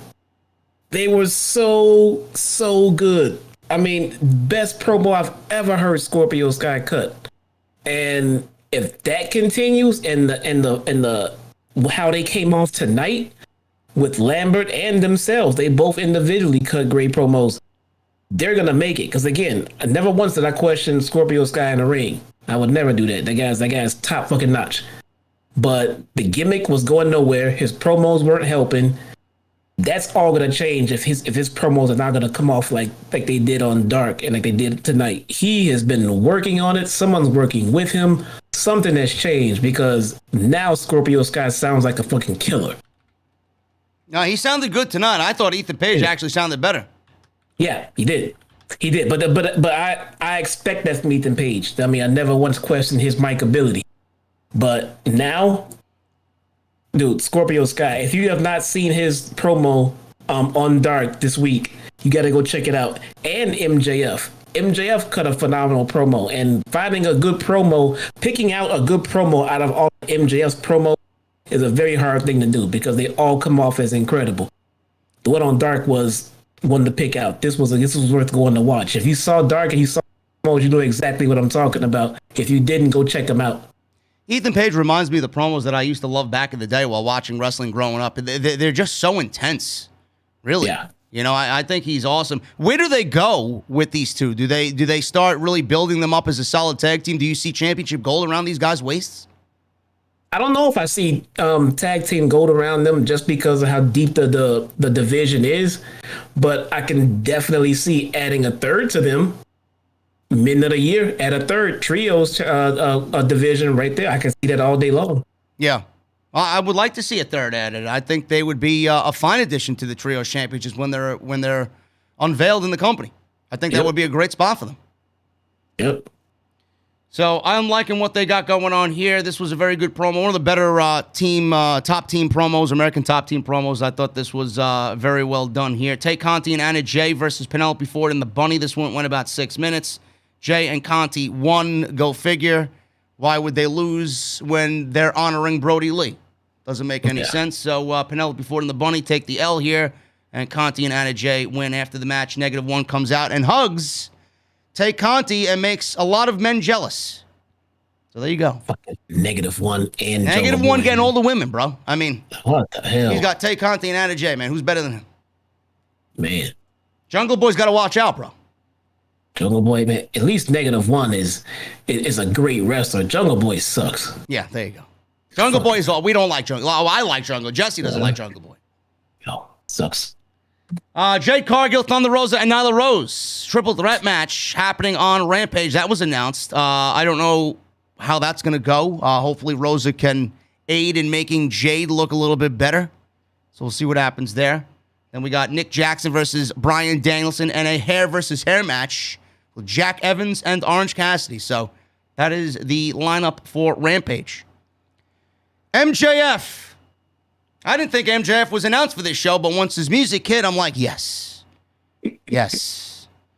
MJF and Wardlow walk out. MJF said to cut his music. He entered the ring. He needed to address the crowd here in Rochester, New York. I loved his tweet today. He's like, I finally landed in Rochester, New York, and Jesus Christ, he says, you guys got absolutely nothing going on for yourselves here. Yeah. I'm like, Jesus fucking Christ, man. That's an asshole. I know. He says he wants AEW to be successful, and he will do whatever it takes to make it happen as long as what I'm given, or as long as I'm given what I deserve. He says there are young wrestlers who will keep pushing the company forward for decades to come. He said, Jesse, they are 4 pillars of AEW. I like that, the 4 pillars of AEW. Jungle Boy, Sammy Guevara, Darby Allen, and MJF. He noted that he's already beaten Jungle Boy and Guevara. He skipped over Darby real quick. Yeah, Darby, whatever. And then he touted his accomplishments in AEW so far, including being the youngest wrestler to headline a pay-per-view. Said without him, AEW ain't shit. He says he deserves to be AEW champion. So Tony Schiavone then mumbled under his breath, then earn it in the ring, dude. Love the hatred from Schiavone to MJF. He says he loves Tony Khan. And then he says this one, out of all the Khans in pro wrestling, he's easily in his top 2. He says if he's not given what he deserves and the opportunities that he deserves, he has his friends from back in the day, in the MLW days. He said, Bruce Pritchard is on speed dial. I got Brucey on speed dial, says MJF. Now, I think MJF kind of knows that the grass is not greener on the other side, And nobody wants Bruce Pritchard on speed dial, bro. Even CM Punk said, everybody's got Bruce Pritchard on speed dial. That's not an accomplishment. Yeah.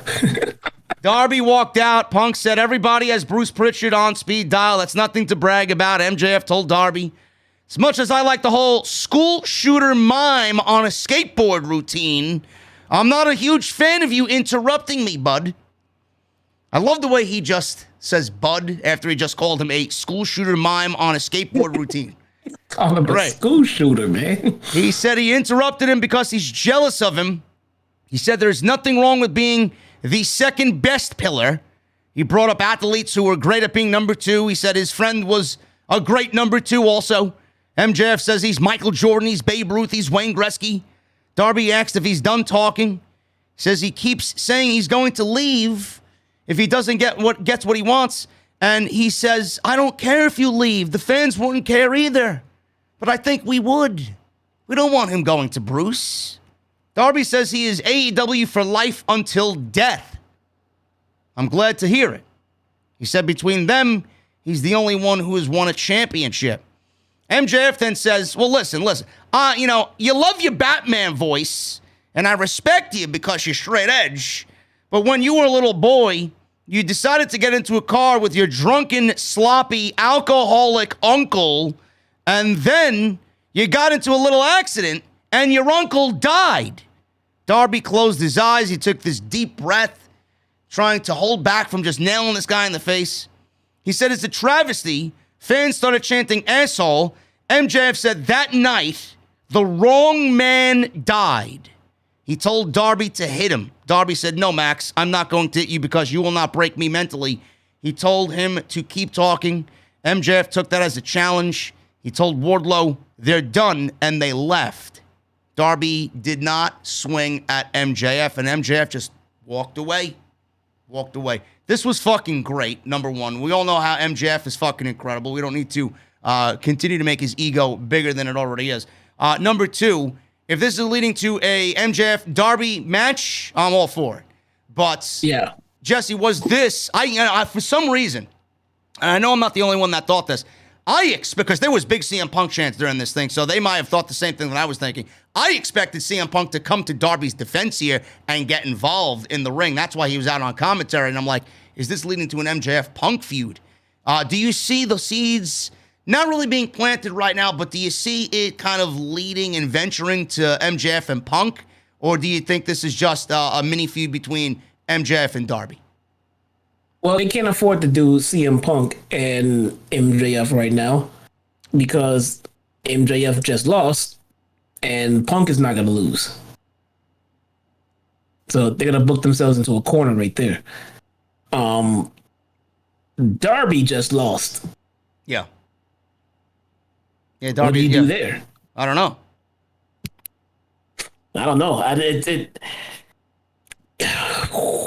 You can't have either one of those guys lose back to back like. So if you do an MJF and Darby feud, who wins? Who wins? You're gonna go with MJF. MJF can't lose. Yeah. Can't lose. Yeah. He shouldn't have lost the match he did. He should not be losing. MJF is gonna be world champion. MJF is gonna be world champion when Omega drops the title.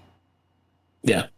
He's the next in line. Yeah, he's gonna be Page for that title. Yeah, he's the next in line. This was great, and I said it at the beginning of the show. If MJF had a promo segment every single week in every town they went in, I'd be a happy guy. Him in front of a live crowd with his promo skill, man, it's just, watching pro wrestling for as many years as we have, what he does is special because it reminds me of everything I used to love about pro wrestling, and AEW is rekindling that and has rekindled that. So when he's out there doing that and fucking being just completely guttural with what he's doing, cutting people down, some people think that it's a little too much. I think it's absolutely fucking perfect. I want more of it, to be honest with you. The fact that people think it's a little too much means it's yes, perfect. He's doing his job. Yeah, because if you thought, oh, it's nothing too bad, then it wasn't bad enough. Yeah. We got the TNT Championship match in the main event. It was Sammy Guevara and Miro for the TNT title. And this was a very good match. I thought both of these guys worked very well together. We got the title change. Sammy Guevara is the new TNT champion. Miro avoided a knee right at the start of the match. Sammy went for speed and high impact at the bell, but Miro moved out of the way. So Guevara got in some brief offense. He was immediately cut off with a back elbow by Miro. Miro used Guevara's chain to choke him.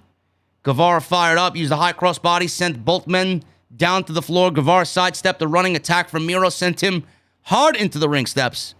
Guevara went in for a shooting star press. Miro somehow caught him and turned it into a belly-to-belly overhead suplex. Miro was in control. He countered the jumping knee from Sammy again with a German suplex. Guevara finally started to make this babyface comeback. Beautiful standing Spanish fly by Sammy. Guevara flipped out of a German, avoided a corner splash, sending Miro to the floor. He then landed an insane running dive over the corner post, a la Montez Ford and Ricochet when they usually do it. This one was perfect. Awesome stuff there. So, the dive over the corner post on the outside, they went back into the ring. Miro avoided a crossbody, hit a black hole slam. He was charging himself up for game over. Guevara surprised him with 2 rising knees. He climbed the ropes. Miro cut him off, and they were lobbying back and forth for position. Miro was sent crashing to the mat.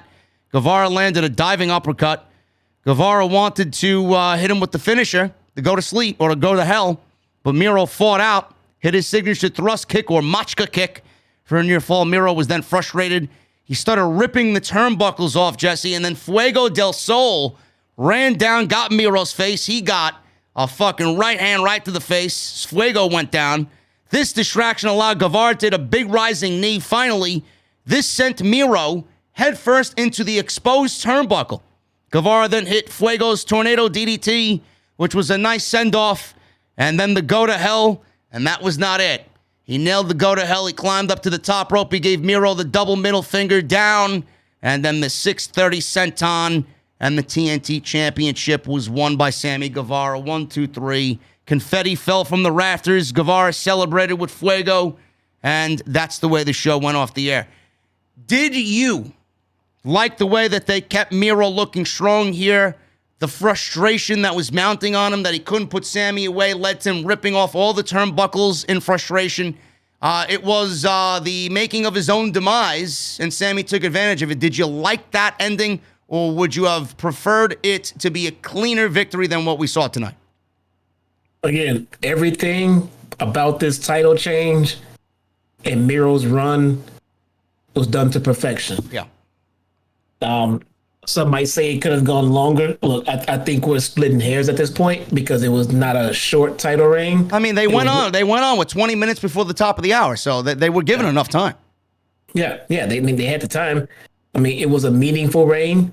He had some impactful matches. Other people got over from his matches as champion, and he dropped it to somebody who's white hot and somebody who's gonna have a future in this company. I cannot have asked for a better run or title change. Avery Hallwart in the chat. Hot shot booking. Clearly, you are a fucking complete idiot. You got the IQ of my empty fucking liquid death can. Get the fuck out of the chat. Get him out. Get this guy Avery out of my fucking chat. Hot shot booking. Jesus Christ! This is why I don't read the fucking chat. Jesus Christ! Hot shot booking. This proves that people do not even know what the term means. Go look it up. It's not hot shot booking. Get him out. Get him out. I don't even want to do it myself because I'm fucking... People just piss me the fuck off. They're both hot shot booking. Get him out. Anyway, Sammy winning the championship is, like Jesse said, perfection. And it made Sammy a made man tonight. This is Sammy's ascent to the top. This is Sammy. This is the first step in Sammy. You know, the 4 pillars. It's funny that MJF mentioned the 4 pillars. You know, Sammy Guevara is absolutely a part of that. And this is, you know, him a part of that Mount Rushmore of AEW, of young talent. And I love it. There's absolutely nothing to hate about it. It wasn't hot shot booking. Miro should be commended for the fucking incredible job he's done. Sammy, he's beloved by everybody. He's worked his ass off. He's one of the most over guys there. everything about this. There's no complaints about anything here at all. None. None. Miro was booked like trash to start his run before champion. Now, after his first title run, he still looks like a killer. Yeah. He still looks like the wrong guy to go and challenge to a match in AEW. Killer. Nobody lost title. Well, that's the end of the review, guys. That is all we got for the post-show of Dynamite. We're going to get into the Super Chats. We got a couple of Super Chats to go over. I appreciate you guys very much.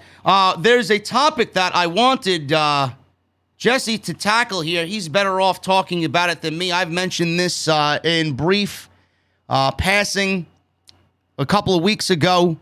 Some people, they throw the racist word around when it comes to me.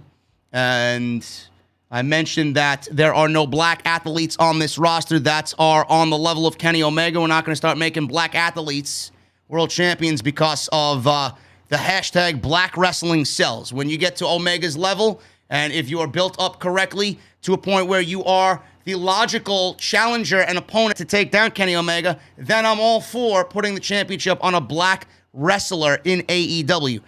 There are people in the community, and Stop. You just let me speak. Yes, I'm setting the stage, clown. Let me speak. Listen. There are people in the community that claim that AEW is nothing more than a white wrestling company. They put the KKK in con. It's very sick, the shit that I see. So I'm going to let Jesse speak on this because he's wanted to talk about this. So, Jesse, the floor is yours before we get to the Super Chats. So thank you so much, man. So I've seen the tweets and the chatter and things like that. I don't know if you have not, then they're out there. People are saying, "Oh, there's whitewashing at the top of the AEW card." Well, here's what I have to say about that. I mean, and I'll be the first to tell you right away if there was something just racially not equal or not balanced in a company that I find so enjoyable. Because if I thought that was going on, I wouldn't be enjoying it. Here's the thing. If I felt like there was a talent in the company or within the company's reach that should be in the main event scene and was not there for any legitimate reason, I will be the first to call it out. I would love to see more black athletes at the top of the card in AEW. What I don't want to see is just black athletes just put there because social media says there should be more there. Now, if there was a black talent, let's say Will Hobbs, all right, who is someone that was on a path and on a trajectory and with the skill and ability and everything to be in the main event, and yet somehow he's not getting pushed there, no one would mention that before me.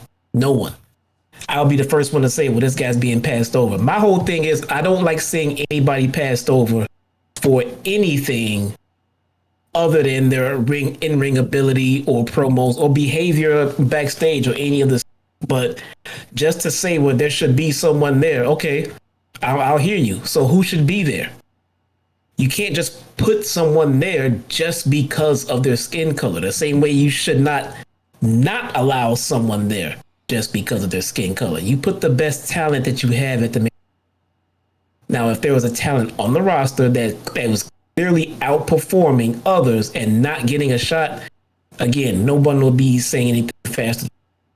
So I don't believe that anyone's being held back because of the color of their skin, whether it be black or Hispanic or anyone else.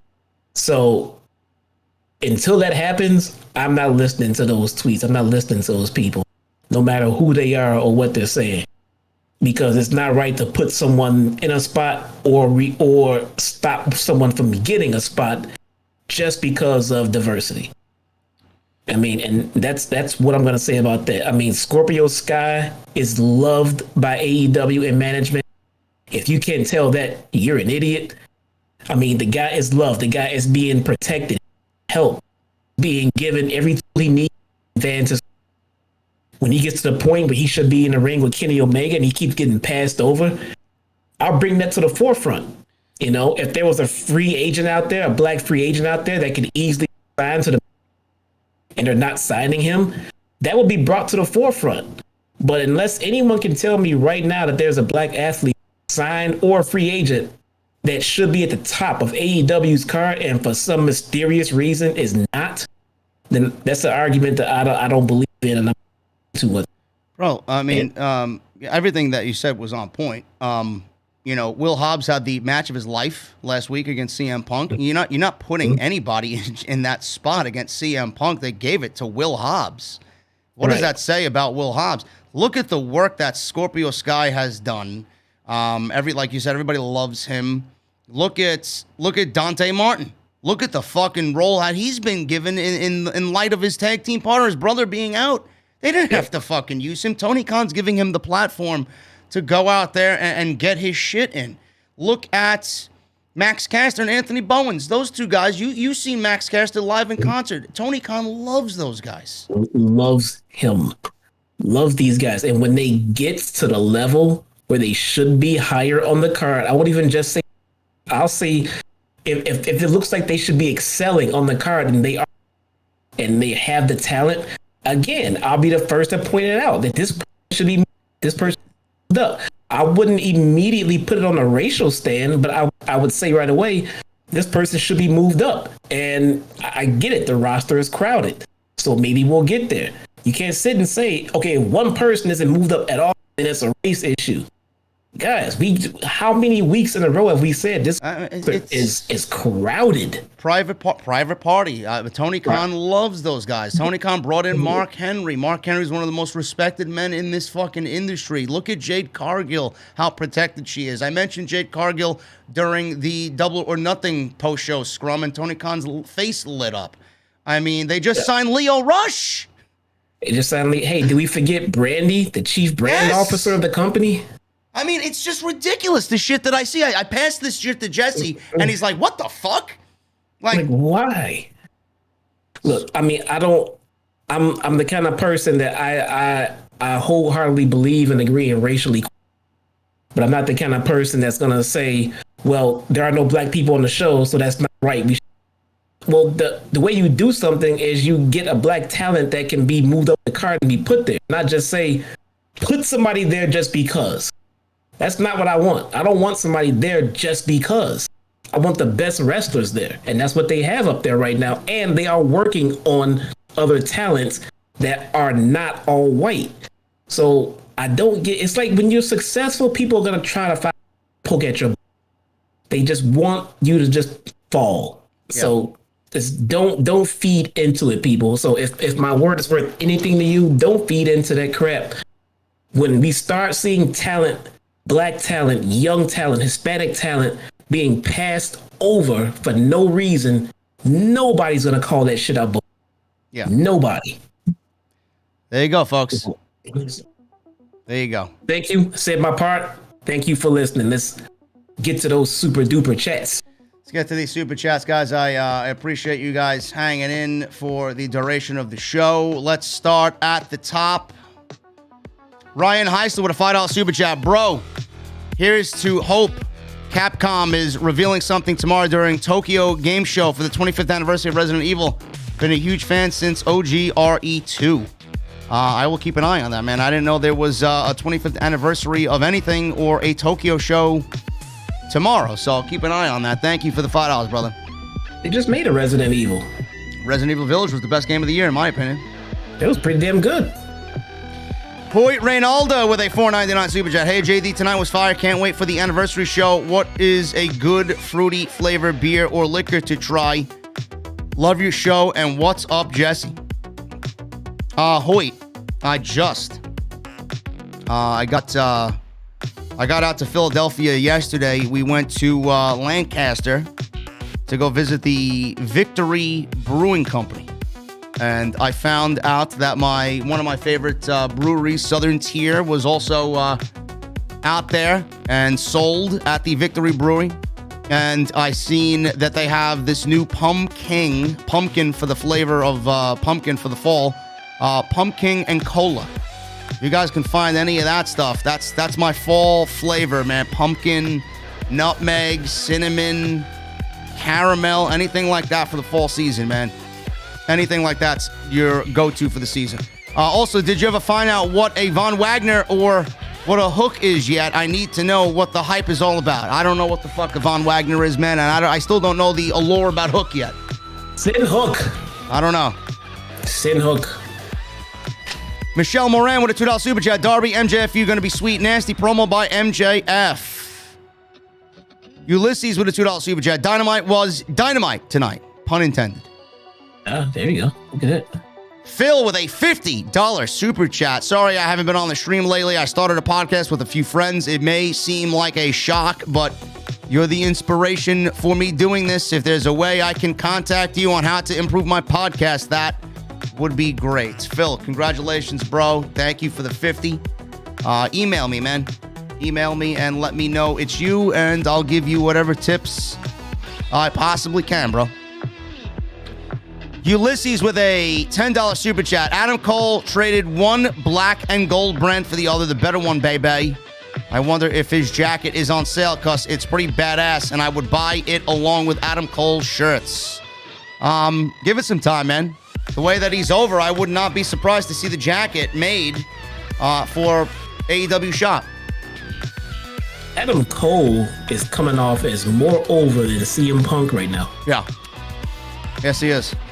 That is saying a lot. Imagine when those two finally get head-to-head, man. Whoa, man. Holy shit. Lance Lewis with a $2 super chat. Looks like God prefers Sammy over the Demon. Yes. Yes. God did not want the Demon to get that coup de grace off on Roman Reigns. How do you guys still watch that stuff? I don't know, man. I don't know. Awful. Ulysses with a $10 super chat. Why it seems like Thunder Rosa is on Dark more than Dynamite or Rampage? I feel like she is, but I want to see more of her, as she is my favorite women's wrestler in all of wrestling right now besides Sasha. They're setting the stage for Thunder Rosa. Thunder Rosa is not on Dark being punished. No. Thunder Rosa is actually on Dark getting some of her own Mission Pro wrestlers over. Yeah. She's bringing in some of her talent. She's staying ring ready, which is very, very. That's another important aspect of Dark that people overlook.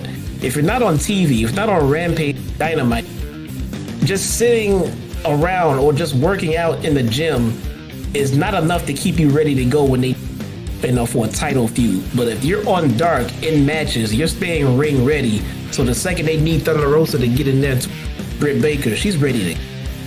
Yes.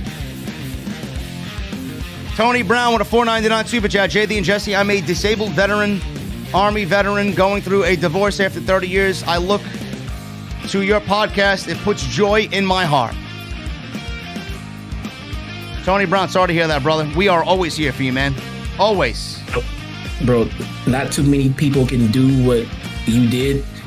It takes a lot of heart, a lot of fight, a lot of soul. And it takes all of that stuff to be a veteran as well. Yes. Hang in there. The venue's always open for you, Tony. Always. James NF with a $5 super chat. Sammy Guevara grew up right before our very eyes. Excited to see Sammy kill it as champion. We feel the same, James. Thank you, brother. JT Golden with a $1.99 super chat. JD's favorite show, Roads to the Top, is on. I guess he sent that earlier. Jeez. I'm going to watch episode 1, bro. I got to see what's going on there. I don't know. I'll see. I'll wait for the highlights on YouTube. I'll see if it's good or not. Ulysses with a $2 super chat. Did Dan Lambert call Fozzy fuzzy? Yes, he did. and he did that. He did that on purpose, because that guy's been fucking cutting promos for the last month and a half, 2 months, and he's been absolutely on point. Man, from the second I saw this guy grab a microphone, I would say this guy is gold with a mic. Every week, put a mic in this guy's hand. Johnny Georgia with a $5 super chat. When SG hits Fuego's move, I knew he was winning. Miro can use CJ to detract from losing the title. She will look better around his waist than the belt. Maybe. Can't complain about that. Yeezus with a $4.99 super chat. With Miro losing, I feel like the debut of his hot, flexible wife is near. I don't know, Jesse, you think that tonight's happenings lead to CJ coming in? I don't think so, because I think if she was coming in soon, she would have came in and presented. Yeah, she would have been here already. Yeah. Jim with a $2 super chat. Brodie Lee would be proud of tonight's Dynamite. Yes, it was a very good show, and Brodie would always be proud, bro. Always. Philip Langley with a $4.99 super chat. I'm not cool with Sammy winning the title tonight. They should have had a feud leading up to Full Gear, and then Sammy wins the title then. I don't agree. I thought the title change happened tonight. I thought it was the right decision, and they made it beautiful. It was perfect. If it wasn't right, I'd absolutely tell you. Frankie with a $5 super chat. Damn, with that theme, I thought Roman Reigns was hosting the show. Good picks, bro. Keep up the good work. So happy to be a part of the OTS family, man. Yeah, I'm trying to switch up the music in the beginning, man. Trying to find some copyright-free music is a fucking hassle on this website, man. Got to be careful about things nowadays. Munchie Time with a $10 super chat. Solid Dynamite tonight. Definitely happy for Sammy and can't wait for his match with Bobby Fish next week. Hopefully Miro gets a chance at the AEW World title soon. Great tribute to Brodie Lee. I would not immediately rush Miro into the World Championship. That's taken up by Omega right now and Paige and Bryan and whatever they got going on. Next year, I see Miro competing for the World Championship. Yeah. Marcus Gunn with a $5 super chat. Aubrey's reaction was everything in the match between Jungle Boy and Adam Cole. AEW and OTS for life. JD and Jesse, y'all rock. Thank you, Marcus. Ronnie with a $5 super chat. Roosh leaving Ring of Honor as soon as his contract is up for AEW. And Julia Hart is dating Lee Johnson. Oh, you were the last to find that one out there, buddy. Yeah, we know that information already, Ronnie. Good on my boy Lee Johnson, man. Julia Hart is quite adorable, if I must say. Yeah, she's very cute. Tang484 with a $5 super chat. Sammy is going to face Bobby Fish next week for the title. Yes, we are very well aware. It was confirmed during commercial break in the middle of Roads to the Top. Did you hear Alexa Bliss is having surgery? She's having sinus surgery. Sinus surgery? Sinus surgery. She's going to be out a couple of months. I think my dad had the same type of procedure done. It is going to be a little bit to recover from. Oh, wow. Yeah. And maybe this leads to Alexa Bliss going back to regular Bliss. Maybe. I would say I hope so, but it doesn't matter to me either way. I know you don't watch anyway. Mecky McLendon with a $4.99 super chat. I'm going to be there next week in Philly. Can't wait for an epic night of pro wrestling. Killing it, JD and Jesse. Proud channel member, OTS for life. Thank you, Mecky. Jeffrey Lyons with a $1.99 super chat. I thought Miro would have an RVD-esque TV title run. Bro, Miro has done more than his fair share with the TNT title. Sammy deserves it. I think there's one thing that we could all agree on. Sammy deserves it. Nobody has done more for the TNT title other than Brodie Lee. Yeah. Than Miro. Miro's been phenomenal with that title. He made it prestigious.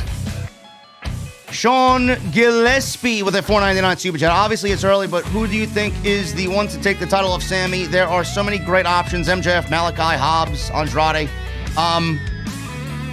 It's an open field, bro. I'm not really booking him to lose that championship just yet because, as you see, a common theme. If Brodie did not get sick, he would have held the title just as long as Miro. So you're going to see a common theme here. It's going to be within that 100, 150-day reign. Whoever, depending on who it is, it could be longer than that. So we're not taking the title off of him, but obviously Sammy and MJF have something. Obviously we could get Darby and Sammy. They have something. Andrade, Hobbs. There's a lot of talent. This is going to open up a new world since Miro dropped that title. It's going to be a great thing to see. Hurley Jones with a $5 super chat. Number one podcast, JD. What's up? Heel Jesse. Hurley, what's up, brother? Thank you so much, man. Me Wilson with a $49.99 super chat. Good show tonight from AEW NOTS. Congratulations to Sammy for winning the TNT Championship. Jesse has a great point about Bryan and Kenny. Give it a few months. Let Bryan get wins first. I would like to see Bryan versus Cole at Full Gear. Yeah, there we go. There you go, man. I can't say no to that. Thank you, me Wilson, always, brother, for the 50. DX for life with an Australia mate, $5 super chat. In the road to Dynamite this week, Adam Cole had a promo mentioning he was going to carry AEW into the future. The pillars that AEW have are intense. Me Wilson with a $4.99 super chat. Also, great job on the review tonight. And JD, can I get a put the lotion in the baskets? Love your stuff, JD and Jesse. You guys are the best. Thank you, me Wilson. Matthew Malnar with a $9.99 super chat. Just going to leave this here to show my support, but unfortunately, I got to get my ass to bed. Work in the AM. Was slightly disappointed that Bray didn't show up, but let's hope we see him at Full Gear. Either way, Matthew, go get your rest. You'll be seeing Bray in AEW, man. Don't believe the rumors. Again, I'll say it again. If we didn't get it, it was just not able to be done. Yeah. Because he heard us. Tony Khan heard us, so if he had him, he would have given it to us. I think the rumors of the early release are false, and end of October is he's free to do what he wants. Montreal Rather with a $5 super chat. My apologies for the reason of me getting timed out. I appreciate your content, and I will continue to support you. Montreal, I don't know what you had said, but I think it was you mentioning something that I fucked up Daniel Bryan, or called him Daniel Bryan. Everybody's still going through the growing pains, man, of getting used to it. So it is what it is. James with a $10 super chat. If you haven't heard, the GoFundMe has over the goal. That's fucking great, man. Osakwe is a saint. I love you and all the OTS fam. And all of this happened because of you, Jerry. Thank you, brother. You deserve everything. Listen, man.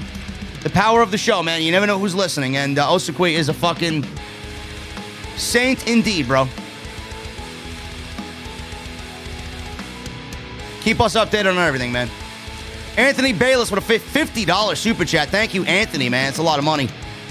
You are indeed the number one in the IWC and the YWC. Glad to finally be a VIP. Just glad to see the change from the year 2014 until now. Please tell Jesse he needs to fill the ice machine. It's empty, just like the empty mind of a WWE booker. Issa's job. Issa's job. Where is Issa? I don't know. I gotta hit up Issa. We gotta get together. She has something. What the hell? She has something for me. Captain Solo at a $5 super chat. Brian Cage should go to NXT and tag up with Von Wagner. JD, will you be doing a meet and greet when Hog does their return pay-per-view? Yes. I may have a merchandise desk as well. Or a merchandise booth. I'm not sure yet. I gotta run that by Mr. XL, Brian XL. Can't wait, man. Me and Solid Monster calling Red and Will Ospreay. Oh, God. It's gonna be great. And for all the people that are reaching out to Hog to try and get me fired, it's not going to work, you fucking geeks. So you might as well cut it out, please. What? Yeah.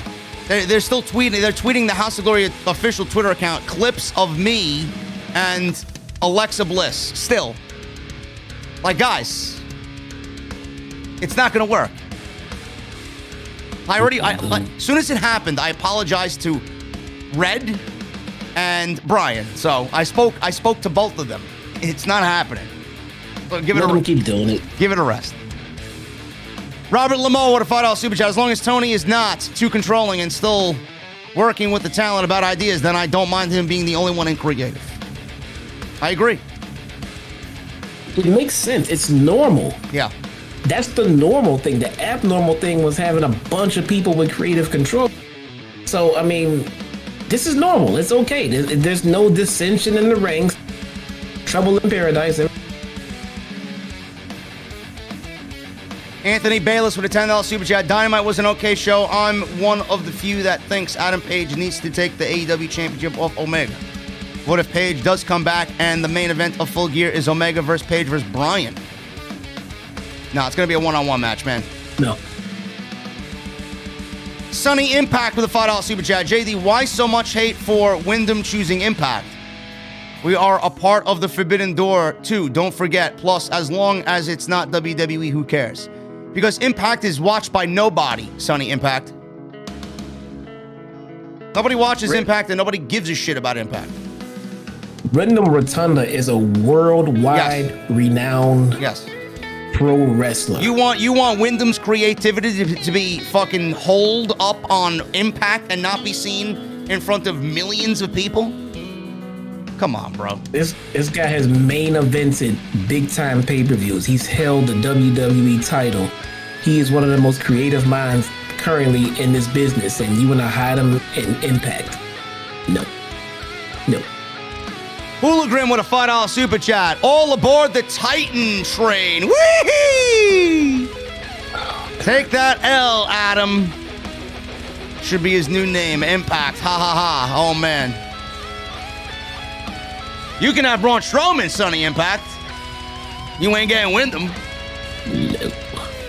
Thanks, Hooligan. Frank Aquilino with a $9.99 super chat. I have an idea of what the new shirt is going to be. Can't wait. Cheers. King Mo with a $1.99 super chat. I stopped by to see the comments and the super chats. So thank you for stopping by, King Mo. Coggies with a $49.99 super chat. Hey, bro, just wanted to show some love. It's been a while, but the King of Coggy style is still going strong. Cheers to you and maintaining high-quality content week over week. I will be at Dynamite next week in Philly repping JD is Negan. It's a beautiful thing, Coggies. Thank you so much, brother. Robert Lamo with a $5 super chat. I don't think Dante Martin is a human being. His offense is way too smooth. I mean, he's something else, man. Even CM Punk said he's not human. Jaden Gilliam with a $1.99 super chat. An incredible Dynamite to see live. Hashtag Spanish God. James with two $2 super chats. Rest in peace, Jesse's microphone. I can send you a new one. Captain Solo, Jamie Hayter is the queen. Yeah, we got to get Jesse, a new fucking computer. Never mind a new microphone. Yeah, I just put in the chat, man. I got to get a new mic, but again, I need a new computer too. So, I mean, I'm afraid that getting a new mic is just like putting icing on a turd of shit. Yeah. So. Thanks, James. Jaden with a $1.99 super chat. Attending Dynamite tonight felt very special. It should have been. You guys waited a year for that show. It was awesome. Willie Martin with a $10 super chat. I agree with you on the Brodie tournament. 8 men with the finals at the closest Grand Slam like Dynamite. Winner becomes #1 contender for the TNT title and build that feud up for the upcoming pay-per-view. I love it. I love it. They want to call him the greatest TNT champion of all time. Build a tournament around him. Honor him and make that tournament for the #1 contendership for the TNT title. Love it. Yeah. Bartholomew Kuma with a $5 super chat. If you can't amaze them with your brilliance, then you get to dazzle them with stupidity. I don't know who you're talking about, bro, but I'd like to think I dazzle people with brilliance and amaze people with brilliance every week. Robert Lamo with a $5 super chat. Hope that MJF doesn't get canceled for calling Darby Allen a school shooter. Yes, please try and cancel MJF. I want to see how well that's going to go over. Yeah, let me know how that goes for you. Ace's Adventures with a $19.99 super chat. I went to the show tonight. Crowd was ultra hot all night. Hopefully you guys are the same thing for Rampage, I will say. After Rampage, in a non-televised moment, Brodie's whole family got the Cody ramp entrance and cut a promo. The whole crowd sang happy birthday to -1's Aunt Linda. Fucking great. Hopefully the crowd at Rampage was still just as hot, man. That crowd seemed a little dead at moments for me tonight. Yeah. It really did. Especially, I mean, some moments that stood out from others, like MJF coming out. They had a couple of boos here and there, but they didn't really react, you know? They died in the middle of Punk's entrance. I mean, they popped here and there, but yeah, they did seem a little flat for me. Tyler Brittingham with a $4.99 super chat. JD, I had to donate for that reaction about Hot Shot booking. Yes, because Avery is a complete fucking blithering idiot, and they're no longer a part of the venue. Get him out. Thank you, Tyler. The Platform Live with a $5 super chat. Please, JD, say, Von Wagner, put the lotion in the basket. Von Wagner. Love you, bro. Thanks, Platinum Live. Thank you, man. Robert Lamo with a $5 super chat. Why are fans bringing identity politics into pro wrestling? No fucking clue, man. They got nothing else to do with their lives. Welcome to 2021, man. Yeah. Namras Singh with two $5 super chats. Hey guys, thanks for a good show. Loved everything about the Dark Order match. It just felt right. I kept on thinking about the tribute show last year. JD is not a racist and AEW does not discriminate. It's simple in AEW. Talent are rewarded for their merits, hard work, and when the fans want to see them. Nicely said, man. Look at a super chat in 199 from The Beaver. Okay show needs more Von Wagner. It did. Yeah, man. There wasn't enough Von Wagner on this show. I can't get behind it. Bartholomew Kuma with a $5 super chat. So because WWE's pushing black wrestlers higher in their roster and AEW is not, let's bash them. But they are, bro. That's the thing. They're not pushing anybody like a Bobby Lashley, but they're pushing black wrestlers. Ty Sloan with a $1.99 super chat. Thoughts on Star Wars Jedi Fallen Order? You may take this as discriminatory here, guys. I do not watch Star Wars, and I have not liked Star Wars ever. Oh, fucking say that, man. Listen, man, I don't give a fuck. When have I ever cared about the shit that I say, bro? But don't say that. When have I ever gave a shit about the shit that I said, man? Oh, God. Listen. Lord of the Rings is greater than Star Wars. Next, super chat. Guys, God damn it. Don't. He's kidding. Star Wars geeks, please calm down. Kidding. Star Trek is greater than Star Wars. It's Cal L with a $5 super chat. You two always get me down the road. Tomorrow to your town with a load from Cali. Rest in peace, Brodie, and your music selection is fire. Mustangs rule. Thank you, Kal-El. Metalhead for Life with a $4.99 super chat. Keep it up, he says, with a super emoji con. El Presador's tribute. $5 super chat. Thanks, JD, for all your hard work on YouTube. Unfortunately, my uncle lost his life last Friday from a motorcycle accident. Your podcast helps me cope. Listen, bro, I know you got that El Prez tribute page, man. The venue's always open for you. Everybody give El Prez tribute. Those prayer emojis in the chat, man. Yes, I know what I said is blasphemous. I know. I'm sorry, guys. I'm sorry. You can unsubscribe if you want. I'm also a Harry Potter fan. Do you guys care about that too? Jesse's went all silent. Oh, you're fucking killing me here. We're gonna all get canceled. Oh, man. Frankie with a $5 super chat. I heard Thunder Rosa is in Chicago settling scores with enemies at the moment. I wonder who she will get today. Also, put the lotion in the basket. She's not in Chicago. No, she's not in Chicago. She will be, though. Soon. Nah, she ain't coming back. Ty Sloan, $1.99. Are you a big fan of the group Gorillaz? No.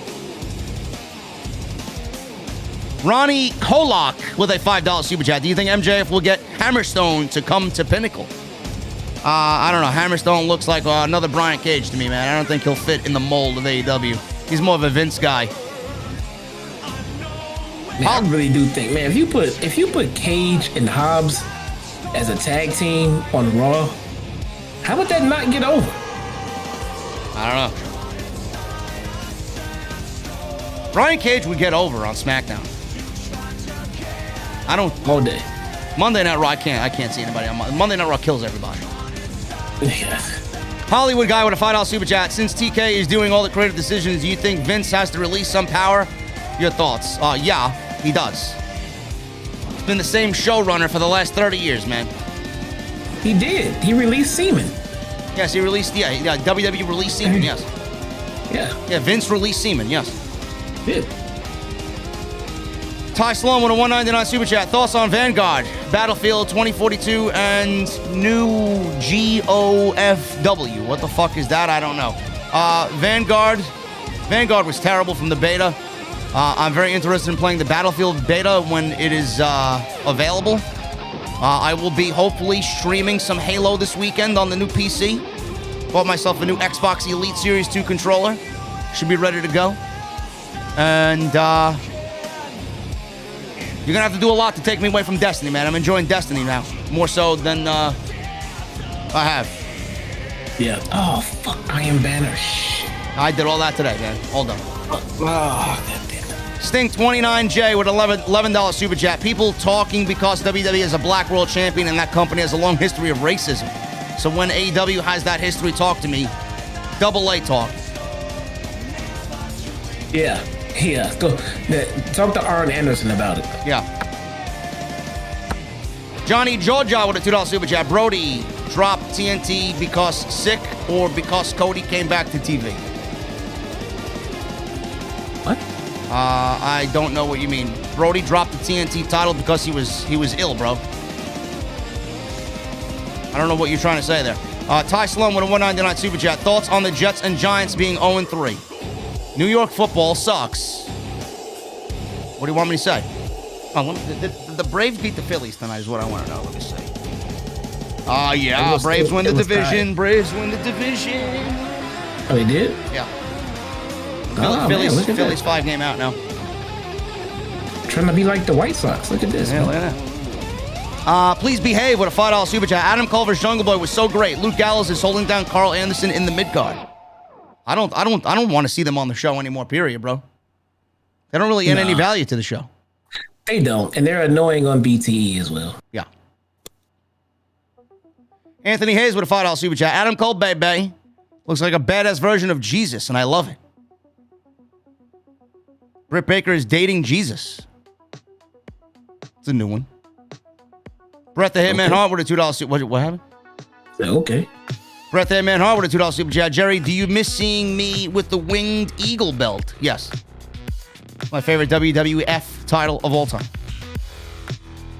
Please behave with a $5 super chat. Wyndham doesn't have the work rate for AEW. Sorry to say. Oh yeah, go watch his 2014 Royal Rumble match with Daniel Bryan and tell me he doesn't have the work rate. He doesn't have the work rate because Vince McMahon didn't let him fucking work. Cal L with a $5 super chat. I meant on my way to your town, Jesse. Chi-Town. Then home to Pittsburgh, where my Steelers suck at the moment. Have a good night, guys. WWE is my kryptonite. Oh, Cal L's on his way to your town, bro. Maybe he's bringing Thunder Rose with him.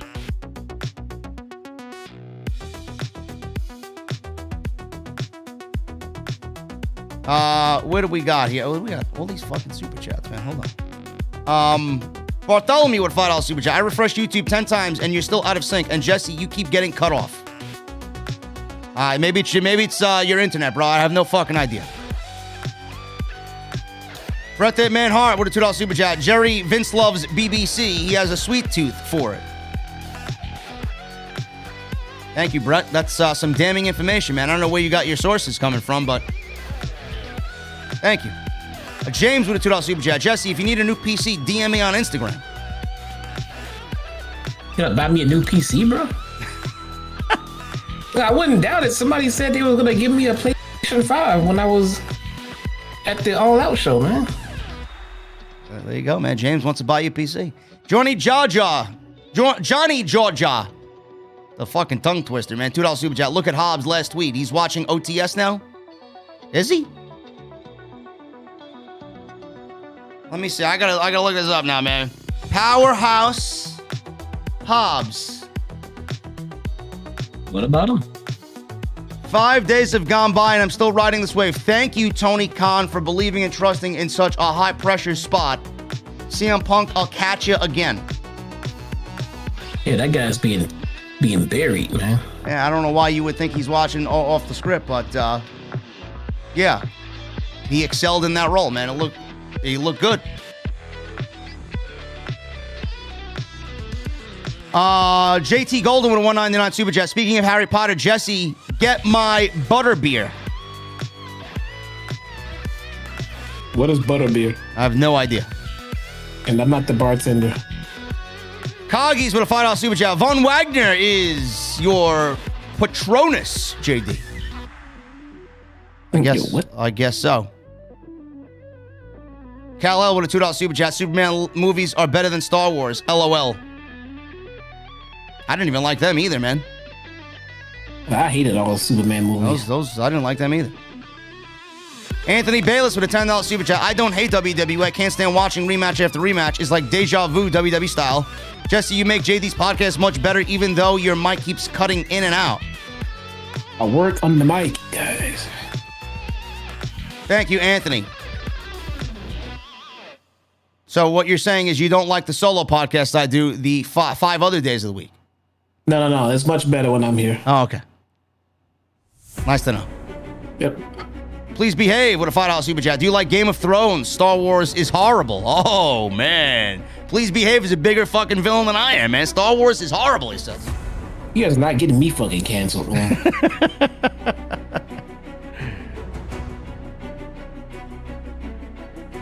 Yes, Kagis, I got it, man. I know it's some wizard. I know, but Von Wagner's not a wizard, bro. Fuck you calling Von? Why are we automatically raising him up to wizard status? So you mean to tell me Von Wagner is like Gandalf the Grey, bro? And Gandalf the White? Come on. Birthday Man Harvard, $2 super chat. Jerry, Vince has not been right since he screwed me. Vince is still not right. Ever. He wasn't right even before you. Ty Sloan, $1.99 super chat. Thoughts on Godsmack and Good Charlotte? Godsmack was decent for the first 2 albums. Good Charlotte is a pussy band. There, I said it. DL Bain with a $4.99 super chat. He retracted his message.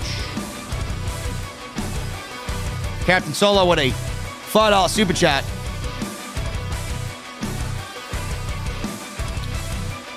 JD, if you watch the original 3 Star Wars movies back to back, you will be hooked.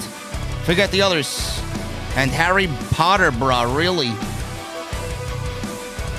Yes, Harry Potter. My wife likes Harry Potter. Brett the Hitman Hart with $2 super chat. Jerry, New York sucks. Canada is better. Matilda, the Bulldog, loves you. Metalhead for Life with a $2.99 super chat. He leaves me a thumbs up emoji con. Thank you, bro. And the Tribal Chief with a Canadian $2 super chat. I'm excited how Sammy's TNT title will look like. You mean his reign? I think we're all excited, man. That's all I got, guys. Sammy's got a lot of work to put in holding that title. Because if he just takes it and does nothing with it, he's kind of just burying everything that Miro did with it. So he's carrying the workhorse title right now. He's gonna have to get some good storylines and some good matches. Everybody talking about Harry Potter in the fucking chat now, man. Patronus and Patronum and Wizards. You will not get me canceled, bro. Listen, Star man. Wars Listen, is fine. Listen, man. We're doing some fucking some form of magic with Von Wagner, man. We're magically getting him over. Guys. Yes, I got what you meant, bro. I got what you meant, but we're not getting fucking Von Wagner over with magic, man. Nobody's getting that guy over, man. No, not with that fucking name. Anyway, guys, we are about to get out of here. Thank you for everything tonight. Thank you for the super chats. Thank you for hanging out with us, making us number one in the community as always for AEW, man. I will be back. I don't know what I'm doing tomorrow. But I may be live somewhere. I would like to do something before the draft. I don't know. So I'll figure that out. I'll let you guys know. Just follow me on Twitter, man, at JD from NY206. The draft is coming up on Friday. SmackDown, it will continue into Raw. Draft. So are the shows going to be better now after the draft? No. Okay. Just wondering. No. Right. They'll be different, but then they'll go back to being reruns for the entire year after 4 weeks. That's how it usually works. Good. My wrestling intake now is much more manageable. Yeah. Perfect. I'll just cut out Monday Night Raw, man. It works wonders. Yep. Anyway, guys, again, Twitter, at JD from NY206. Go hit up my sponsor for today's show, Audible, audibletrial.com/scripts. Go check out all the other videos that you might have missed on the channel. Go hit that thumbs up. What do we got now? We got 1,082. Let's try and continue to get that up to 1,500, man. 1,500 is the goal. Ty Sloan with a 199 super chat. Are you a fan of Johnny Cash's music in Disturbed? Disturbed, I am, yes. Johnny Cash and Disturbed sounds like two completely different ends of the spectrum. They totally are. Okay. Anyway, guys, we're about to get out of here. Mustang is ready to go. I need two things before we get the hell out of here, man. I need those guitar emojis, and if you got them, I need those Mustang emojis in the chat. Number two, when you hear that guitar solo, the sweet sounds of Pilot, I need that music on max. I'll see you guys on Friday, back live here in the venue for SmackDown in the night one of the WWE Draft. Until then, guys, take care. Have a good night, and I'll see you on Friday.